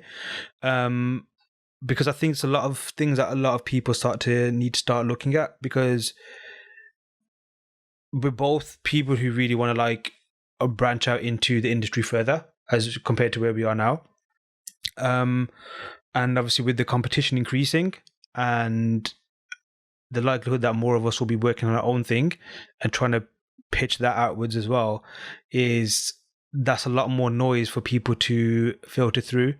I think like something similar is that maybe the music industry, there's probably so many awesome artists that are sharing music and demos and what have you, and the people that can sign checks and maybe sign up people maybe don't give that much attention because they don't have the time to, because of the amount of volume of people coming in and showing their work or what have you. Maybe it's already there now, happening with us. So I think for anyone listening, and obviously, you know, you mentioned it yourself as well, is definitely start thinking about how to market yourself, and to the point where it's like it helps you professionally. And also, if you're doing an IP, for example, helps that grow also. I guess just get yourself out with everything, like get engaged, like I mentioned, so people are gonna like interact with you. You interact with people, so I mean, building not only the. What's your relationship with social media at the moment? Like, is that something you do now at the moment with your work, or is it just like, is it more in a casual sense at the moment? I think right now it's more casual. Like I try to interact with people who interact with me, because lack of the time, I'm trying this as much as I can, and would be nice to do this like more often. Of course, I'm like active on the art servers, interacting with other artists, but on social media not so much. So that's probably bad on my part. No, but like you mentioned, you are interacting with others, not so much on social media, but you're still interacting, which I think does help as well, because again, it has people who you know that are familiar with your work as well, and obviously as soon as something does come out, that they would shout about your work also, which is also useful. But I mean, like, what would you say are your thoughts on social media in general? I guess on a personal sense and from an artistic point of view. Artistic point of view, I would say they're great because you're getting your stuff out there and you can interact with people. Like, I did this, I did that. Let's interact with each other, and kind of like getting yourself out there. Doesn't matter where you post, like you're getting your name out. Some people will notice you. It's gonna get the traction. The more you are active on the social media, the more you're out. Yeah, it's true. Go ahead. Yeah. And on personal thing, I don't know. I'm a bit too lazy sometimes to post stuff, but yeah. It is an interesting one. Like on a personal sense, I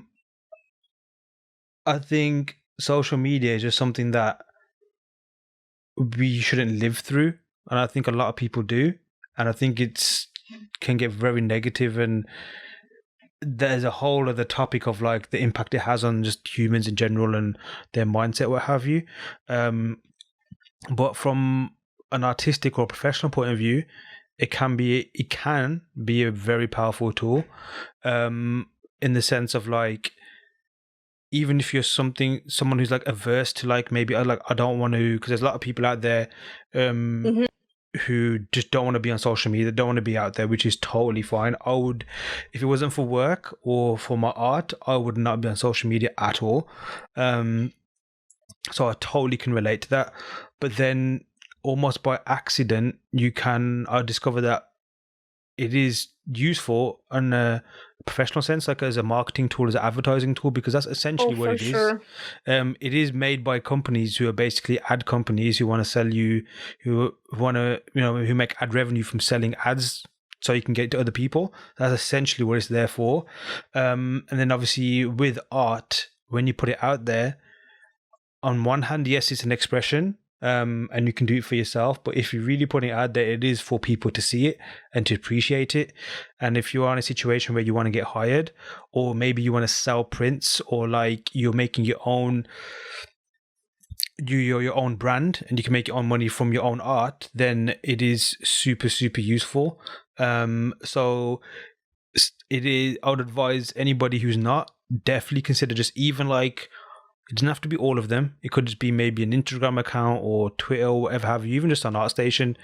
Just put your stuff out there, because it can, you don't know who you're going to find from there. I mean, you could get negative experiences from it, but for the most part, I've been on social media now for like, I think 4 years, but since I started properly getting into art,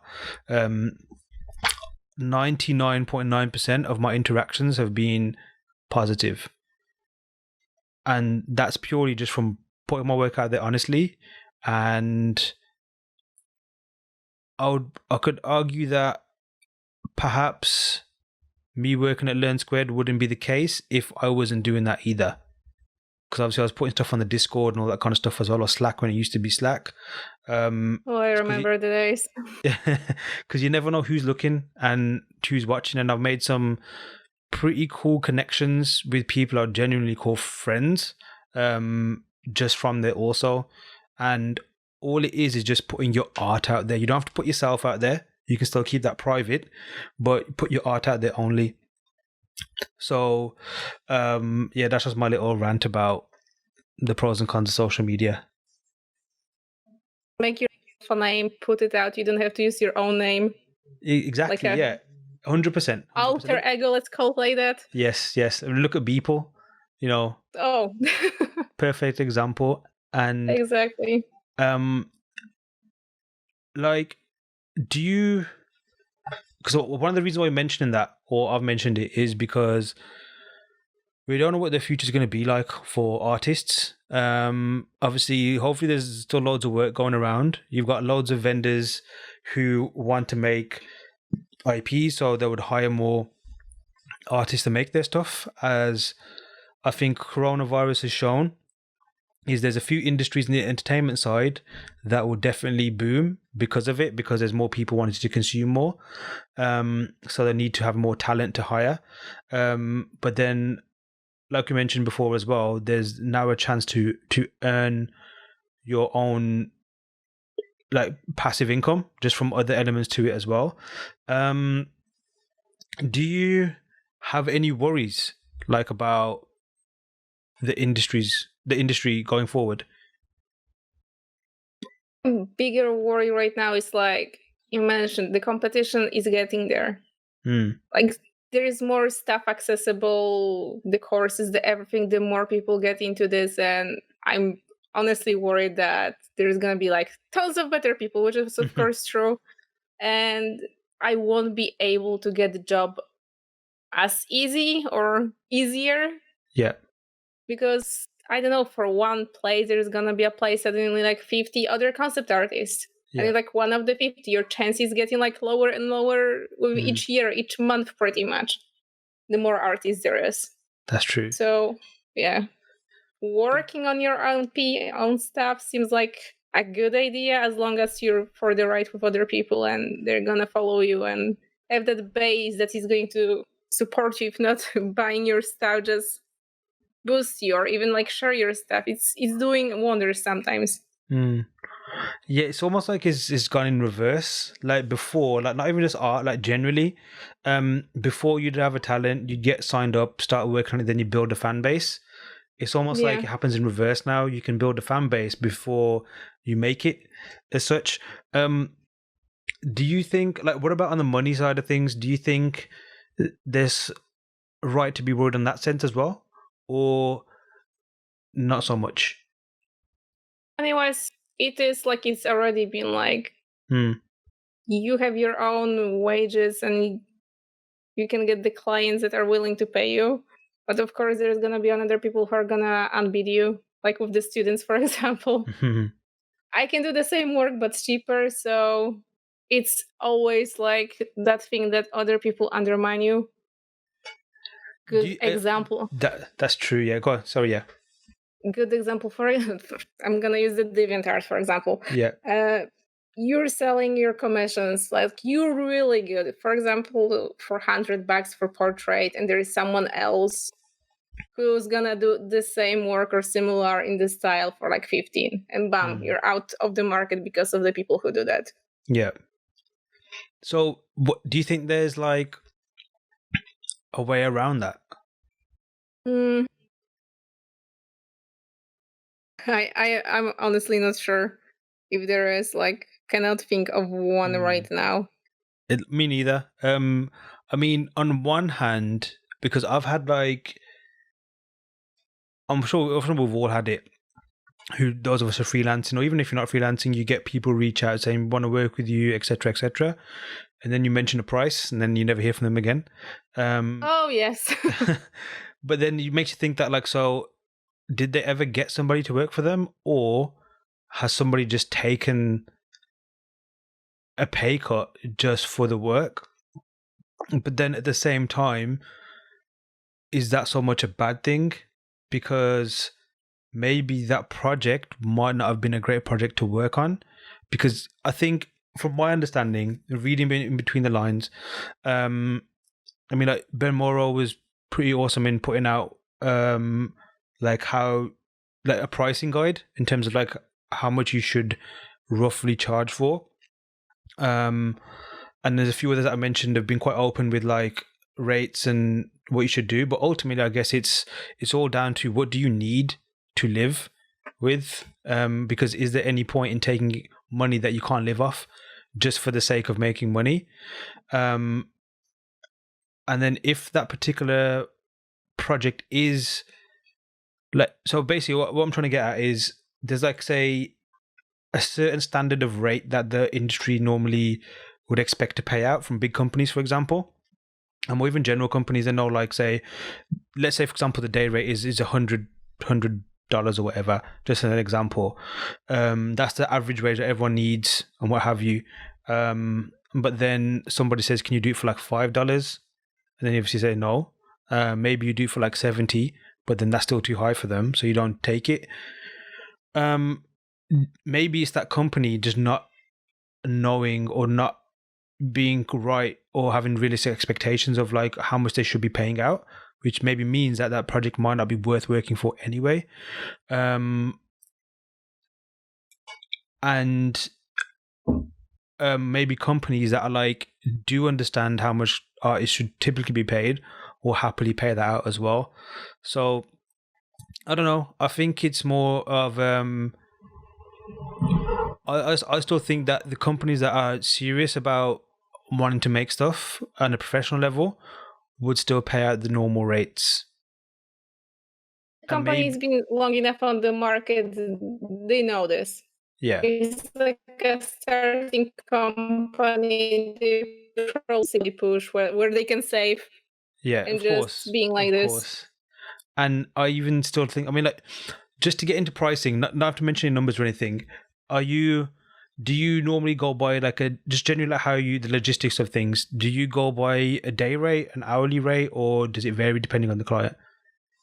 depends on the projects. If it's like I said, yeah, do the character or do the portrait, then I'm just gonna charge the flat rate. Mm-hmm. And for example, for that flat rate, you can do like free revisions. What would you like to change? Yeah. If it's like already set stuff, it's like quite easy. I don't have to do like a lot of the designing.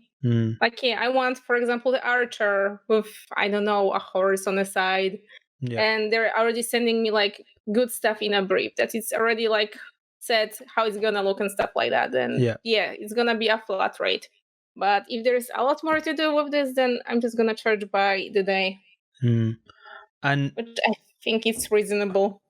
Would you say the way you price at the moment, do you feel like you're charging the right amount, or do you feel like you're undervaluing yourself?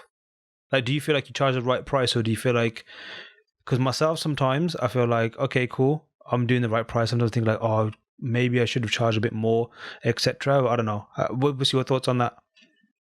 I always think I charge the right amount, but always turns out I'm undercutting myself by a lot. Like, I should charge more people. For what I did, like in the end results, especially like, yeah, this turned out better than I expected. Yeah. And they got a better product. And why do you think that is? Like, I think that's quite common with a lot of us. Why do you think artists in particular tend to undercut themselves a lot? And then if some are like desperate, I need that money rolling, because you don't know when you're gonna get the next client. Yeah. When the next thing is gonna line up. So you're just charging sometimes a little bit less. Or a lot less. Depends on what you do. And yeah. I think like I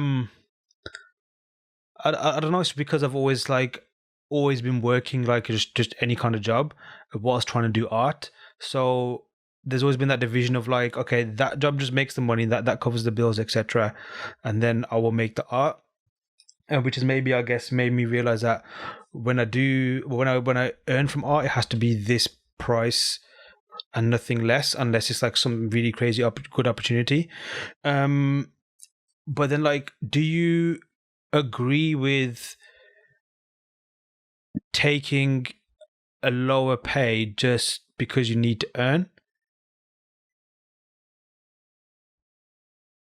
I guess I agree in some cases. Like, if you really desperate and need money and the occasion comes, then I guess you can do this. Depends on the situation you're in, because it happens. Like, you might not get anything for 2 months, and then suddenly you get something that is going to be sustainable for you for the next month or two, but it's going to be a lot less than you usually charge. That's an example. I think it is an interesting one, because you hear the advice sometimes from people saying that you should stand by what you should stick to a price you're happy with and stick with it and never go below that, which makes sense. But then at the same time, you also understand that, I need to get paid. I'll do anything right now. But then, it's like, maybe there's other ways around that. Like, if it's a case of you need to earn, maybe the question is, do you have to earn just from art then? Like, there's other work that could be done to let yourself earn. Like, there's a lot of the gig economy. Like, you can just, okay, I need to work now. Here's some gigs. Let's get some work done, get some money in. Or like, there's loads of other jobs that people need to do. I think the best example I heard was Alberto Mielgo mentioned it on his THU talk. Obviously, the guy is like one of the industry heavyweights in terms of his skill level and what he's done. But I remember him mentioning that he, in the day, was working wherever he was working, and then in the evening was working as a waiter because he needed the money. And he ended up waiting a table for someone that works underneath him in the studio. And it was like, I don't remember the full exchange for what happened, but it was quite eye-opening that, he needed to make money, so he made sure he made it. And it didn't have to be from art. And I guess the point I'm trying to get at is, when I guess maybe the ones that where you're not getting paid or what you should be getting paid with art, maybe that can kill your passion for the industry, because you're still putting the same energy in and you're not getting the money you need to get to thrive and to prosper. So is it worth really jeopardizing that passion for the money when you could get the money potentially other ways and still use that spare time you have to work on your own craft, to improve your work on your projects, which you typically tend to be more positive about, improve your level, and then start getting clients that are on that higher rung on the ladder, which obviously would charge better. I don't know. That's what I think. I agree with that, because it sounds like it makes sense. Mm-hmm. Like you're still creating, even though you have a little bit less time, let's say. Yeah. But you can support yourself. You can still do stuff. Maybe you earn even more than you were doing with art, and buy yourself new supplies, new tablet, new something to improve the way you work, new softwares, and maybe get more stuff done than you used to do.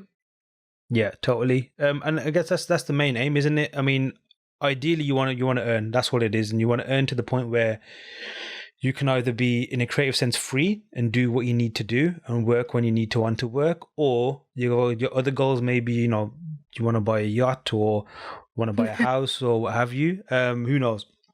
And that's more like from a personal experience, because like since I graduated, which is like 10 years ago this year, here has been a case of working for the last 10 years on a non-art job, and then while still trying to do art.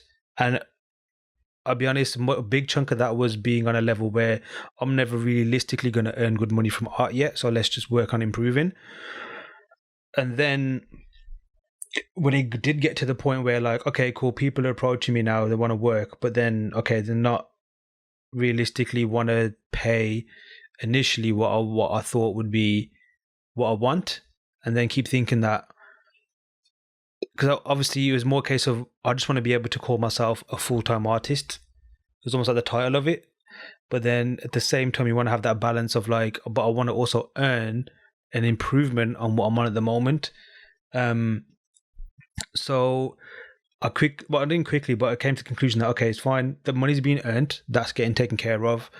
Let's use this time now to improve that skill and to get to that level where it's almost to the point where like I want clients to think it's a no-brainer, we need to work with this guy, and therefore the rate that you're asking for should come about that as well. But like, sorry, go on. Okay, I keep interrupting you. Sorry. Yeah, no worries. That would be ideal to have this like that. That you have the time after work, after normal work, and work to the point where, let's say, first time the client rejected you with your offer, how much you wanna charge for this, and the next time you came to them with even better skill set, asking for the same price or even more, and they're like, yeah, we want you. But I think that, I mean, with time again, it's like, the irony is, when I got to that point, I had no time. When I did have time, I didn't have the proper time management to make the most of that time. So, you know, it's a weird one. But I personally think with time, it's like, because one thing that really struck with me is, I think it's on one of Mache's courses, and a few other people have mentioned this as well, is there's, no matter what you do, what resources you have, etc., everyone still only has 24 hours in the day, and no one can change that. And it's a case of how far you're willing to go to make the most of that. There's a few other layers personally into why I would push that even more. But yeah, I think that's something that really did stick with me. How about for yourself, like time management wise? What are you good at in time management, and what are you bad at? Like, what would you wish you could improve on? Oh gosh, I'm always bad with my time management because I find other things to do that I'm supposed to do.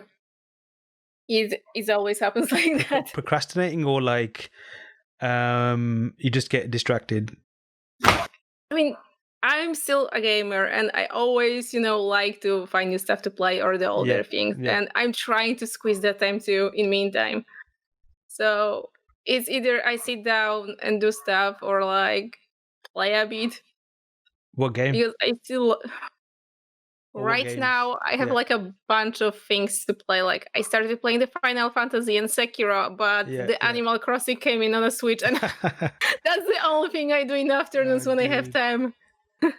It's horrible. Earlier on in the week, I did a podcast with Nicholas Lim. You probably know his name from Let's Go Discord and what have you.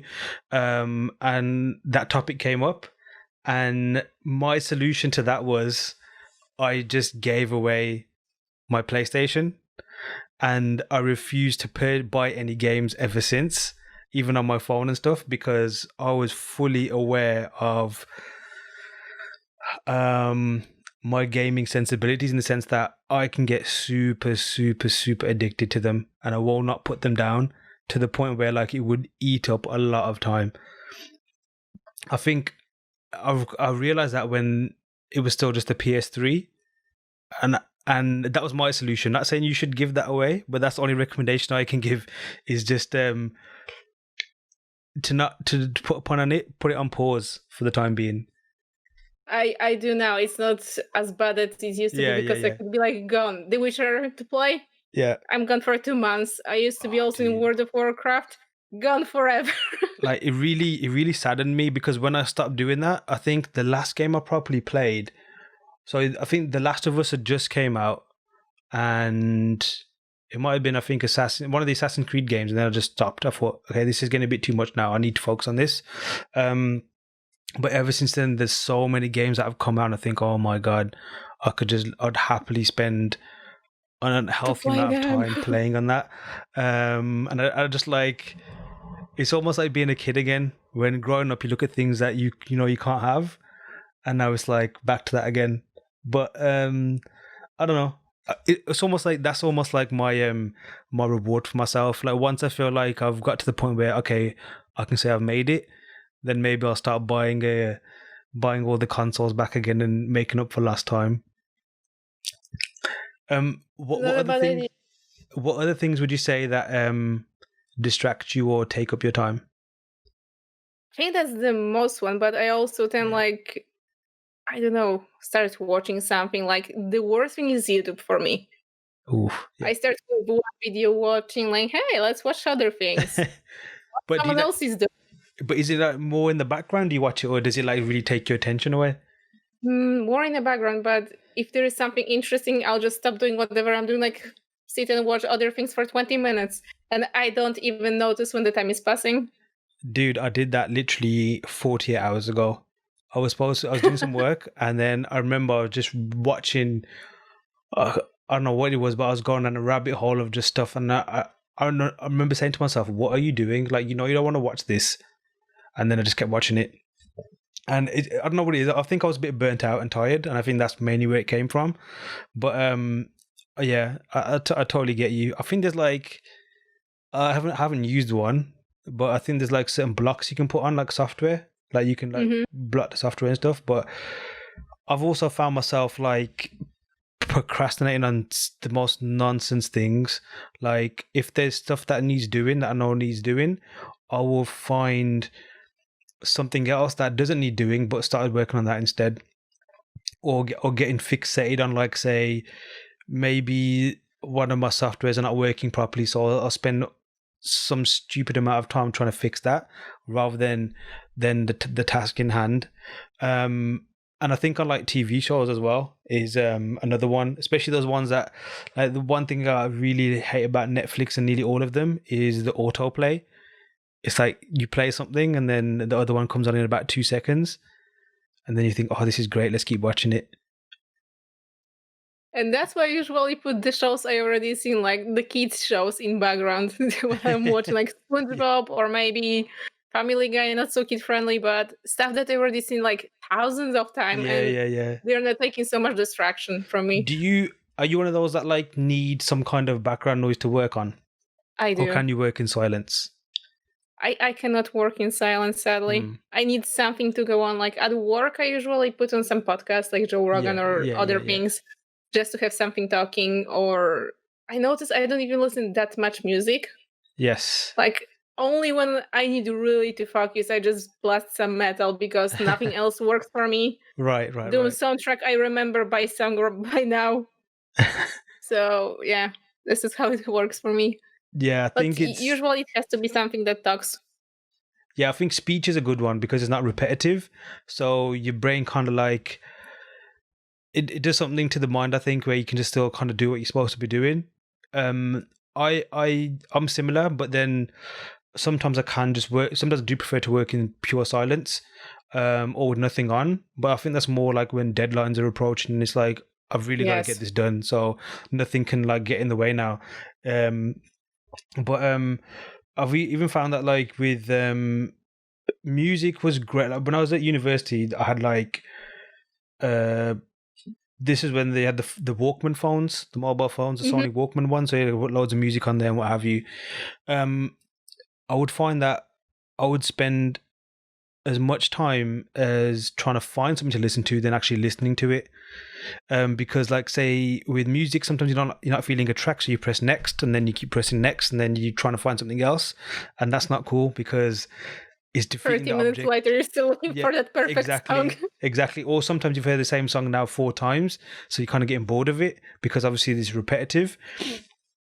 And then that's when I discovered like you could start putting audiobooks on your phone. So then that was really useful because you had these like 24-hour long, things that you could just listen to that is in the background. So that's where like podcasts are really helpful, because I don't think back then there were many podcasts. They're more like radio shows where you kind of like people talking sometimes, but not so much a podcast per se. Whereas now there's like so many. Well, obviously we're on right now. Every other person is doing. But yeah, there is something weird to having like some kind of background, something to stimulate your brain in the background. Especially music, I think, is also an interesting one though. Like you mentioned, metal works for you. I've realized that I found like certain types of music, almost like medicine. You can prescribe, okay, I need to be in this mood right now, or I need to focus on this particular task. Let's play some of this, or let's play some of that. But I think music is like super powerful, and very underrated in terms of how it can really influence not just creators but people in general. But like, it's like even uplifting your mood. Like in the morning, you just put something that is like really pumping, and you're just waking up, getting in a good mood, walking to work. Yeah, true. And then switching to metal again. Yeah, totally true. It's interesting though. Like, the way they teach kids now, I think definitely not when I was growing up. My daughter would mention, like she mentioned, relaxation music, and I was like, "How do you know about relaxation music?" And they play it in school, so they would like either to wind down the day or maybe in the morning, they would just play some of this. So it's interesting that they even are using that in an educational setting as opposed to just like people just randomly using it for themselves.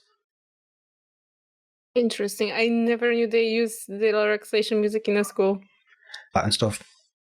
But I think it's like, in terms of like mental health itself, that's something, it's a topic that really interests me and something I've definitely paid a lot of attention to in terms of just doing research on it and documentaries that come up on it and all sorts of stuff. Me and my wife tend to watch, like if that's on there, we'll definitely want to check it out and see what's happening. And seeing that like things like music or some kind of therapies can just help people deal with like certain things, or like not even just on the mental health side, like say energy levels, like you mentioned, have something loud and pumping really gets you ready for the day perhaps, and to wind down maybe something completely opposite can have the same effect. And that's just music, that's just sound going into your into your ears and into your brain. So I think like studies have shown that certain music or certain types of music can have an effect on people, and especially with kids, it's like how hyperactive they can be and how much energy they have. Using something almost like to calm them down a bit makes sense. And the fact that it's music and something that's kind of non-invasive is pretty smart if you look at it in hindsight. That's really crazy. I never looked into that, honestly. I just saw like few videos, for example, people from like elderly homes or something, how the music is working on them. Like suddenly they like lighten up and kind of like reliving or remembering the days. Yeah. Stuff like that. That's like really nice to see that it has like some kind of reaction from people.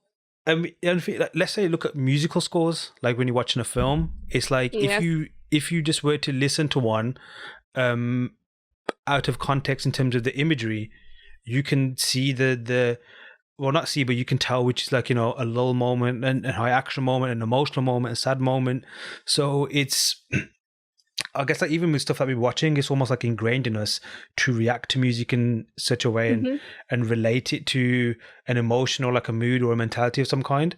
Even like I think there was a study I remember being mentioned that there's a statistic going around that people who listen to a certain tempo of music whilst driving would be more likely to speed as opposed to someone listening to like say classical music and stuff.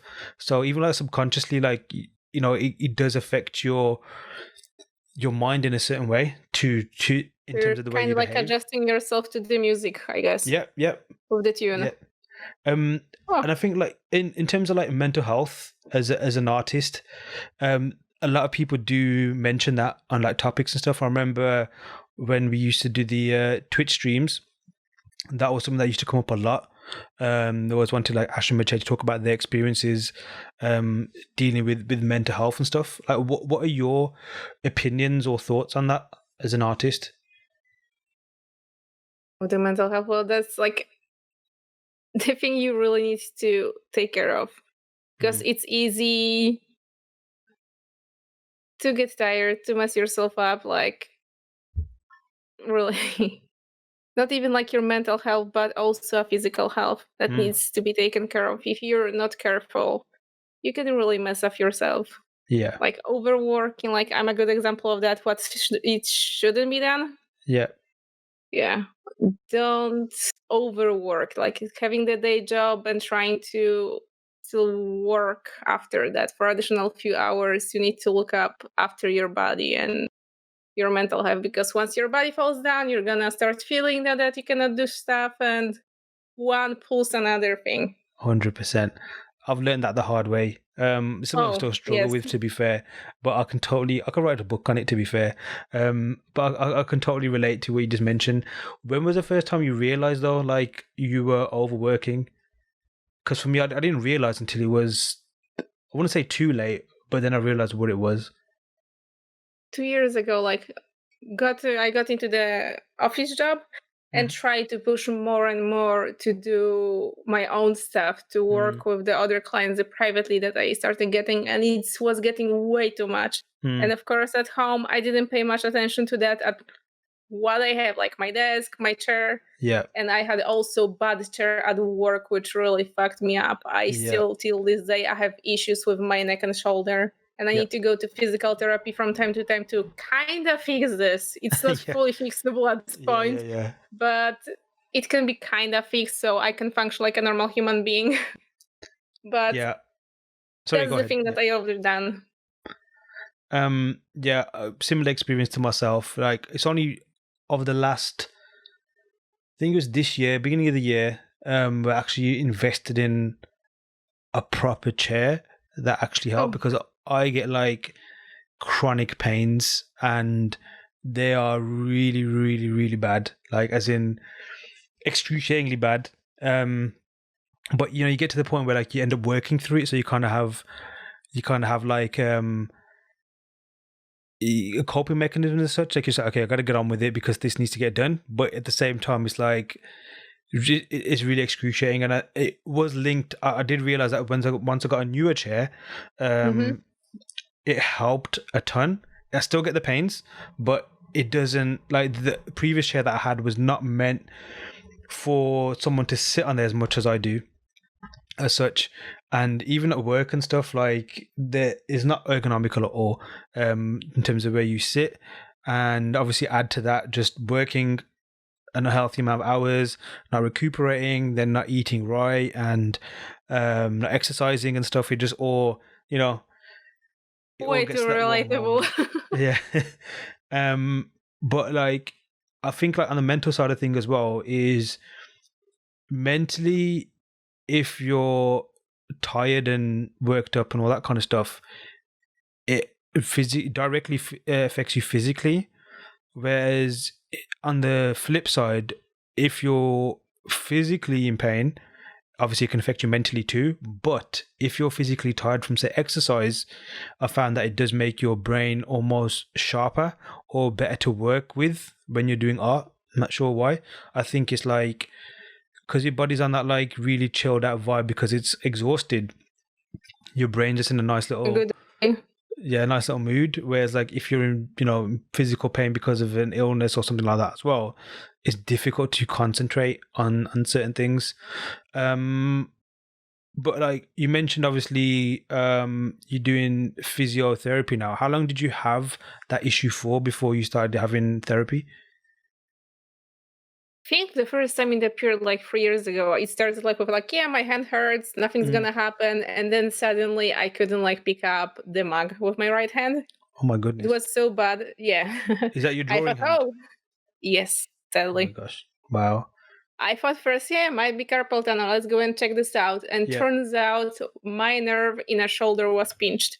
That was the first thing that my physical therapist suggested. And we started checking this out. And last year, finally, we found out what it is. Okay. Thanks to the chair at the work I had. Turns out some of the stuff in my neck, like the not rings. What is it called? I'm missing the English word. Either way, the stuff. But you mean something in your neck, right? Yes, in my neck. The stuff is pressing on top of each other too much, and some nerves are pressed. And it affects my neck, my shoulder, and my wrist, literally. Which is weird. My pain's more like in the... I don't even know where to locate it yet. And I've gone back and forth to the doctors, and it's almost like a different thing each time. So when everything opens up again on our side, I'm going to go back and do a proper, like, as much as I can, an investigation in it. But mine, like, is a weird one. It's more like in my ribs, on my drawing side, which is my left side. But then it radiates around my back and then around my arm and all sorts of stuff as well. From the back? Or the front?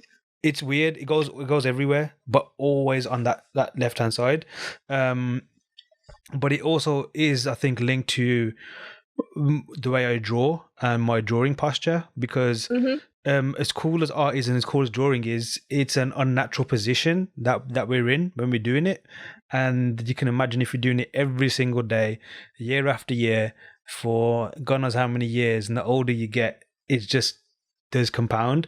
Obviously, we're not meant to be physically sitting down for so long. So much. Yeah, and then even being like, if you notice any position you want to be in, after a while it does get like your body tells, okay, come on, when we're going to move now, we're not supposed to be in this position for so long. That's why I like VR headsets, because when you're creating in that, you're not in that drawing position, and it's almost like in a more natural position, and you don't get those same aches and pains. But then, having a headset on all day is not really ideal either. The other solution is just getting the adjustable desk so you can stand, stretch a bit, sit down again. Yeah, I think stretching is a key one, because I realized that I started to get back into like working out, and my range of motion is just really bad. Like stretching and all that kind of stuff. I'm not in a good position at the moment. But the cool thing is, realizing you're like an elder, like, oh gosh, I cannot move. I used to move that body part. It's like, I think before I go to bed and when I wake up, I literally shuffle around like an elderly person. It takes me about 2-3 hours to actually like feel like I can actually move around properly, which is not a good look. But I think some things that have helped, I'd like to ask your opinion on what's helped you, or what things you actually do. I know you mentioned you got physiotherapy at the moment, but like, is not so much just for burnout, but even like getting away from art so much, like whether it's traveling or going away or just switching off completely. Is that something you do, or do you have other methods to keep yourself fresh? I go away from art on my free will. Sometimes I need to have the breaks because my body is not working like it wants to work usually. Yeah. Or something else happens. Like those are like forced breaks, but sometimes needed ones. Mm-hmm. Even though right now I had like quite long hiatus before going back to drawing, I kind of feel again that power to draw, or like I'm pumped. Yeah. Feeling the winds to carry me again. What was the hiatus? Was that like self-imposed, or was that just you just got busy and you couldn't go back to it? Being a bit like the issue with the neck and the shoulder, then I got busy and trying to find time, and right now I feel like that's the time. We're coming back. And I know you mentioned this earlier on, but it's like it does boil back down to balance, like finding that balance between everything to make sure that everything gets the right attention it needs to, just so everything excels. I think I'm right now like finding out that balance. Yeah, like, I think what's the right thing to do and how much I can do. I think like it's one of those ones. It's like you'll never. I've resigned to knowing that I'll never really ever get to that level where everything is balanced. I might have like a flash of it. Maybe one day everything worked perfectly and it just feels great, but it's going to be super impossible to maintain. However, I do feel that just by pursuing that, you automatically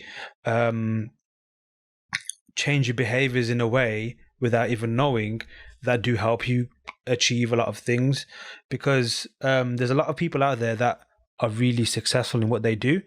But then you never hear someone say, oh, this is how I do it and this is the perfect routine to get things done. Everyone's almost got like something they want to fix and something they want to change.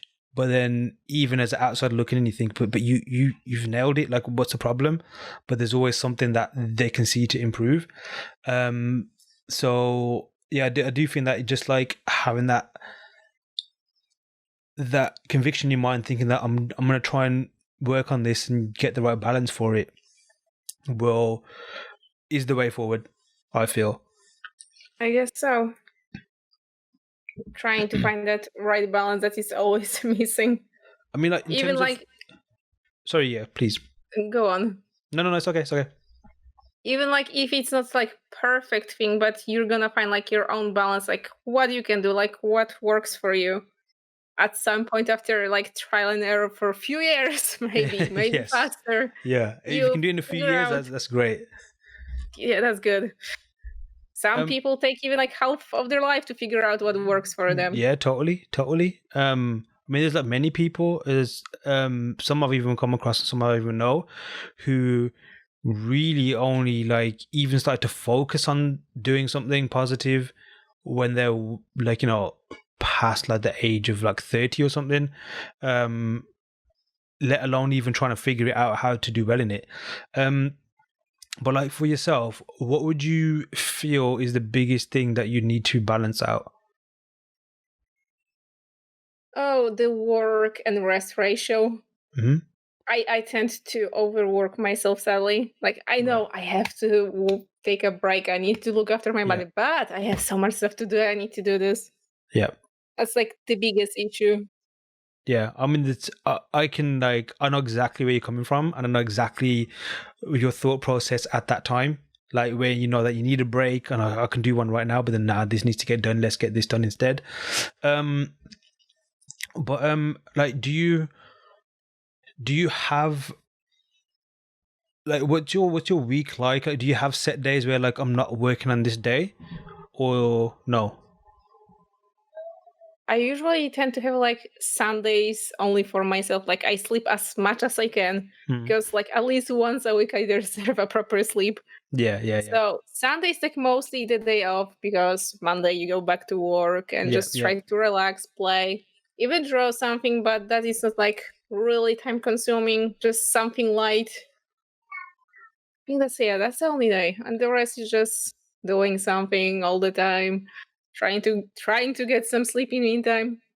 And what do you think would be the ideal situation for you? Like how many, assuming that like wherever your work situation is, wherever you're working on, whether it's with company and freelance or just purely freelance, at this point in time, what do you think would be the ideal setup for you in terms of like, would it still be work 6 days and have 1 day off without non-negotiable, but make sure you have that day off? Or would it be maybe like 4 days work and 3 days off? Or like, what do you think would be the ideal situation for you at this point in time?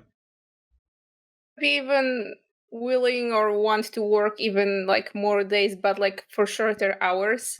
Not like sitting 8 hours straight on your butt and just working and working, but like have like maybe 5 hours that are concentrated. Yes. You do stuff in 5 hours, so you're focused, you're not that tired at that point.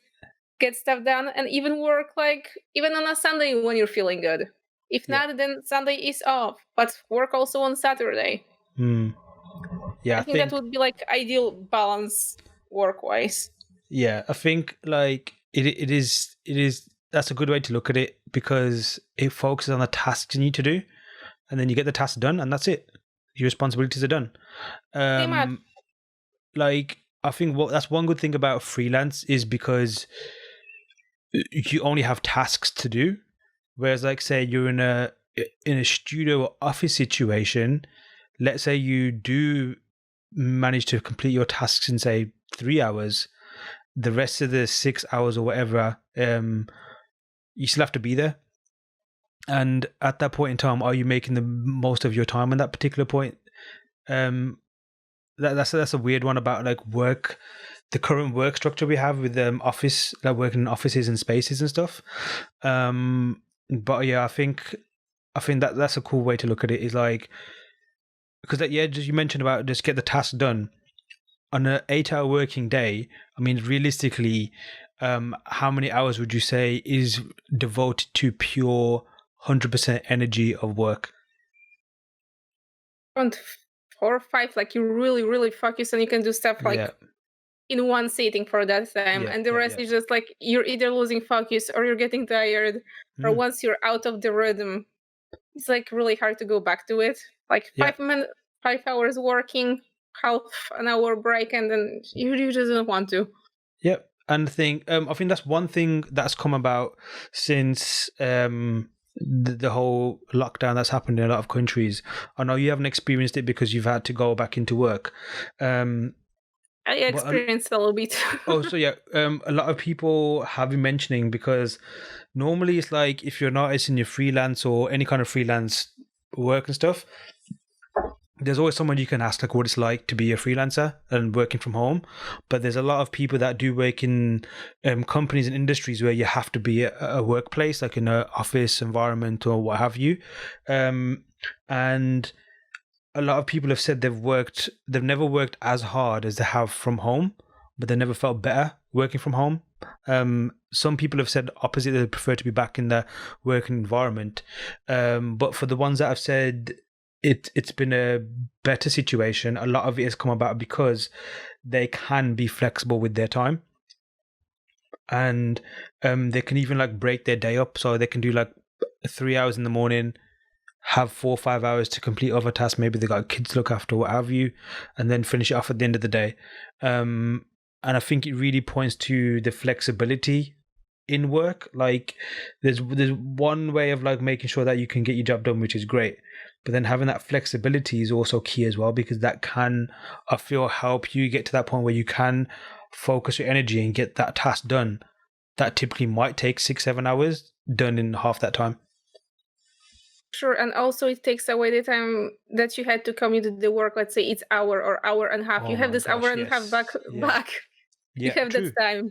True, the commute. Even like the stress of the commute, like you mentioned, we're both on the same page with getting to work in rush hour. Like if it's avoidable, we'd avoid it.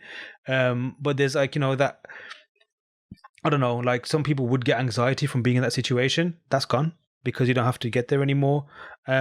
Also, time is precious. If you got an extra hour now that you don't have to commute anymore, that's okay. You can have a relaxed morning before you begin your work, and then relax straight afterwards. Or even sit in work in pajamas. Yeah, exactly. Whatever 100%. You like. Yeah, 100%. That's the best part. I don't think I've worn anything formal since lockdown. So yeah, I don't know where half my wardrobe's gone. I have to, since I have to walk out. And like even at your workplace, have they been mentioning about any changes now because of when everything gets back to normal? Like, will they be restructuring how they will be conducting work, or is it still business as usual on your end? Right now it's business as usual, but once everything came up with the virus, they tried, or they thought we're gonna go like the halftime, like I mentioned previously, but that didn't happen. Like they were worried the company will be down in a month or be closed, but suddenly, hey, we have so many clients, we cannot keep up somehow. Yep. I guess that's good, but yeah, I think we were hoping for the worst, and we have opposite. That's the best thing, I guess, because it is like it's almost like a two problems with this virus. I mean, there's some people that were potentially at risk of losing their lives from it, or loved ones losing their lives from it. So obviously there's that one worry to that as well. But then at the same time, it's equally attacked like the worldwide economy. So there are some people that are really gonna have problems in terms of maintaining work or keeping a job because their companies are gonna really, really struggle. So it's good news that your place will still be able to operate. But like, there's a lot of talk about it has opened the eyes of a lot of people, especially companies, let alone just the workforce, about new ways of working. There was a lot of talk, especially over here, about changing the work hours of the week, like make it more flexible so people can come in a bit early if they need to, because it helps them, or work a bit later, don't have it so rigid. And it looks like this might force that a bit more. Like some companies may never go back to working in an office ever again, and working from home. So it's a good change for those that never have that. Obviously for artists who have freelance, it's like, yo, this is what we do every day. Like we're happy to stay in that corner. Yeah, and work away. But it's interesting to see how that would impact the world in terms of how people interact with one another. Like maybe having that frustration that people do maybe get from, having to get into work and coming out of work, having that almost eliminated. I don't know, is the world going to be a better place from it? Who knows? Me, that would be a great thing, that I don't have to go to the work, just work from my home, have this a little bit, even a bit flexible time. Like I can adjust my working hours even just by 30 minutes. That's a lot. Yes, and there you go. It's that little bit of flexibility that can make a whole lot of difference. It's like, and it all boils down to being productive as well. Like productivity, it's you can, in a rigid structure, you can try your best to try and improve productivity, but maybe productivity does come from like the nuances of like, like you mentioned, I just need to adjust this by extra half an hour and I can get this done, and we're all rosy, compared to not being able to do that. And then that thing can take a lot longer than it actually needs to do. But like another thing as well about,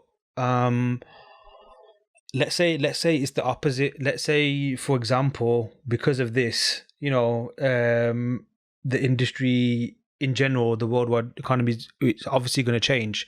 So some people might not be able to get the job they might have wanted to before. Like now is the time to relearn new skills, or like retrain yourself, because imagine like there's no longer a need for concept artists anymore, illustrators anymore, because of whatever reason. What do you think you'd retrain yourself to do next? If like, so let's say you were never going to be an artist or an illustrator, or any kind of creative, what do you think you would be doing? It would be pretty useless. Fair enough. Like, I honestly don't know. Like this is what you meant to do, right? I guess so. I'll probably end up something like related to that. Like, yeah. So anything that would be as close to this as possible, right? Yes. Yeah. That's for sure. There's no way away from this, I think. I think that's my favorite answer when I ask people that question, because I think it's super important. It's like it's very powerful if you realize that this is the only thing you want to do and there's nothing else that will take its place. Because I'm like, yeah, I can make a cupcakes and sell them, for example, but it's just cupcakes. On a commercial sense, yeah, there's always going to be something that you can do to make money, right? But in terms of like, say, your overriding objective, if this is all it needs to be, then I think that's a good thing. Whereas like, if it's always constantly changing, then maybe you need to ask yourself, like, generally speaking, is what is it that I really want to do? Or maybe there is nothing that you do want to do. So then you can ask a different question, like, so what can I be useful at? And then make, you know, a living that way, or to have a passion. Because I guess, let's say there wasn't a way to earn a living off art, I guess it would still be a hobby for you, right? Like, you still do it as a pastime and, you know, like just still draw just for yourself. Be creative in a different field. Like I mentioned, cupcakes, like sitting, even like decorating the cakes or something like that. I mean, like, food is very close to art, if not is another form of art, in my opinion. Yes. I mean, probably that would be stuff I would go for. That's awesome. Are you into baking? I actually like doing this. Like, it's relaxing. Nice. I just sit, make some cupcakes, and then I don't know who's gonna eat this, but I enjoy making them. You should do it. We talk about different revenue streams and passive income. You should do it. Put them on Gumroad, your cupcakes. You can even make a Gumroad tutorial on cupcake making. Who knows? You want a course on Learn Squared how to make cupcakes? I'll pitch it right now. So sure. Like, what do you, skill-wise, what do you want to learn next? You got the 3D knowledge. You're working on like your traditional / portraits, and you know your drawing skills and illustration skills. Obviously, you look at things like now with the, you know, Unreal and the demo. I'm sure you've seen the demo, the PlayStation 5 demo. Oh, I've seen it. And like that probably just like was like, yes, that's what I always wanted whenever, you know, you touch the computer. Like, looking how technology is improving and vastly changing the way we work. Like, is there anything right now that you think I really want to pick that up? Direction, like picking one of this Unreal or other softwares, or Unity maybe, one of those. Real-time engine. Yes, and also picking up and learning how to use Blender finally, because everyone are on the hype train and are still sitting and using the 3ds Max and crying. I'm on the Maya train and crying, but yeah, I've got it installed. I've opened it a few times. I've just haven't had that. You know, when you get in the swing of things and you think, okay, yeah, I'm using this now. It's clicking now. Let's carry on with this.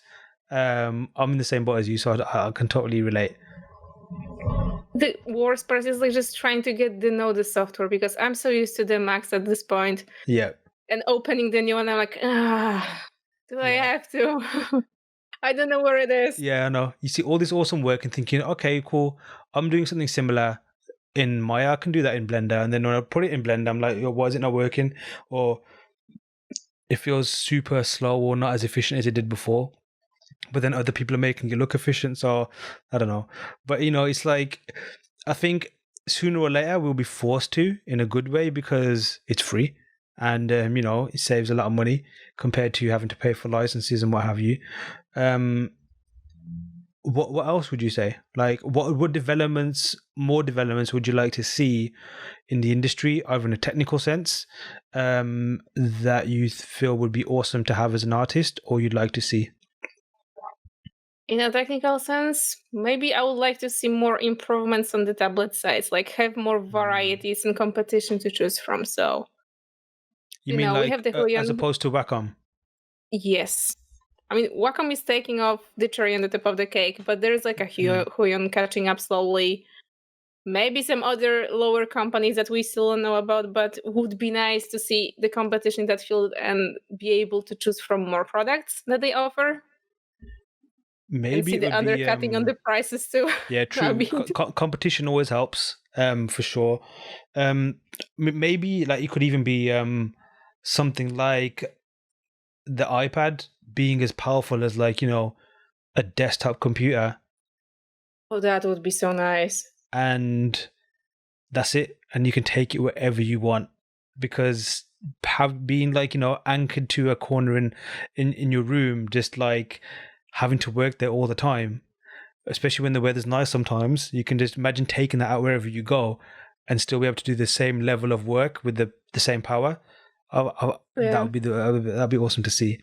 I remember saying there was like already something like that, but the device didn't have the GPU. Is that the Wacom version you're referring to? I don't think it was Wacom or something else. There was, I don't remember the brand honestly, but they presented the product beautifully. Yeah. Windows is working, no GPU. What? I mean, yeah, there you go. I mean, like, if you can, you're ideally slapping about 4 GPUs in your computer anyway. So, these can't get one in there yet. Well, how's that going to catch up? But, it's interesting because look how far technology has come, let alone forget in the world, just in art in the last, like, say, 4 or 5 years. Yes. So who knows what's going to happen in the next 4 or 5 years? It probably will just be like, click a button and all it's about is just your idea, let alone, and your design skills as opposed to your technical skills. Imagine something and bam, it appears. I know. It'd be cool. It'd be nice. But it'd be interesting because there'll be so much awesome stuff out there. You'll never be able to see it all, which is a bit sad as well. True, and out of job too, because so many people would imagine so many cool stuff. Yes, that's true. I mean, it's like, I guess like maybe art is going the way the music industry went, whereas before, like say 20 years ago, artists would make, even before that, artists would make stupid amounts of money from obviously selling singles and albums and what have you. And then piracy came along and streaming came along, and now you see a plethora of artists making stuff. I mean, even like music software and equipment is cheaper than it used to be as well, so it's more accessible, which is great because people are making more stuff. But then as a result, the money that can be made is not as high as it used to be. But at the same time, if it means that, okay, maybe you're not going to be able to, buy that yacht or what have you, if it's enough to earn a living and be debt free, maybe that's all you need. It's like, that's all you need, just be able to like save up each month from what you earn, have a happy, comfortable life, and that's pretty much what you need. That's it. Yeah, it's true. I mean, I think that's one thing you never hear about artists so much, like whenever you get a chance to hear them speak on podcasts or what have you. Maybe in other industries you always hear about, like how much money can be made and all that kind of stuff. You never hear that so much from artists. It's all about how much can be made in terms of like art and pushing the boundaries. So, maybe it's all about back to like earning and all that kind of stuff. If you're looking for like how much you need to earn and what you need to charge, as long as it's enough that pays your bills and gives you enough to save, and if you're out of work you can survive for a little bit, maybe that's all it should be. Also this thing that it like keeps your sanity up too with the work wise, not just picking up whatever just to earn money, even though you hate the work. Yeah, and I think again, just to retread what we mentioned about earlier, it's like also be in a position where I'd happily grind for like X amount of months non-stop, and then just be able to just shut off for like 3 months and not have to worry about money, and then get back on it again. Like, there's always different ways to do that, but yeah, that'd be a cool way. And if technology, with the way that's improving, can enable that better, then fair enough. See that happening. Yeah. So like, but I guess we could start looking to wrap this up now, because we've been going on for like about just over 2.5 hours. What more can we expect from you going forward? Boy, for me, I'll be more back into the illustrations for sure. So there should be more stuff out from me. Hopefully, it's gonna work as I plan to move to the freelance. Maybe some IP stuff is gonna show up soon. Looking forward to that. Seriously. So you put it out there now. This is going to be public record, so you must complete it now. Yes, now I have to. It's made. It's like signing up the deal with the devil. I say this out. So yeah, like where can people check you out, like your work and stuff? Where would you prefer them to go? Right now, I'm starting updating my art station, so slowly stuff is gonna appear there. Nice. The most stuff goes on the Instagram, of course. Yep. So pretty much you can find me under the name or Mukti or Mouse. I forgot which one I have on my Instagram. We'll definitely add the links below, so check them out. Well, thank you for this. No, 100%. And I'm finally glad we actually got to have like a conversation, because like we mentioned, we're familiar with each other, but it just occurred to be fair, like he's been super busy, so it's hard to actually have a conversation. So I'm super glad we did this, and I'm definitely looking forward to having you on again in the future, especially when the IP comes out. Thank you. So like any final words you'd like to say? I guess just for anyone listening, maybe motivational stuff or any kind of plugs you want to make, anything else? Happy you guys listened. Happy to be here. It's my first time being in a podcast. Yes, the first time. So I appreciate anyone listening to whatever I'm saying. And keep up some work. Awesome. Magda, thank you very much for your time. Thank you, Aaron. And we will speak together very, very soon. Thank you. Cool. A huge thanks to Magda. Please check out her work by hitting on the links below.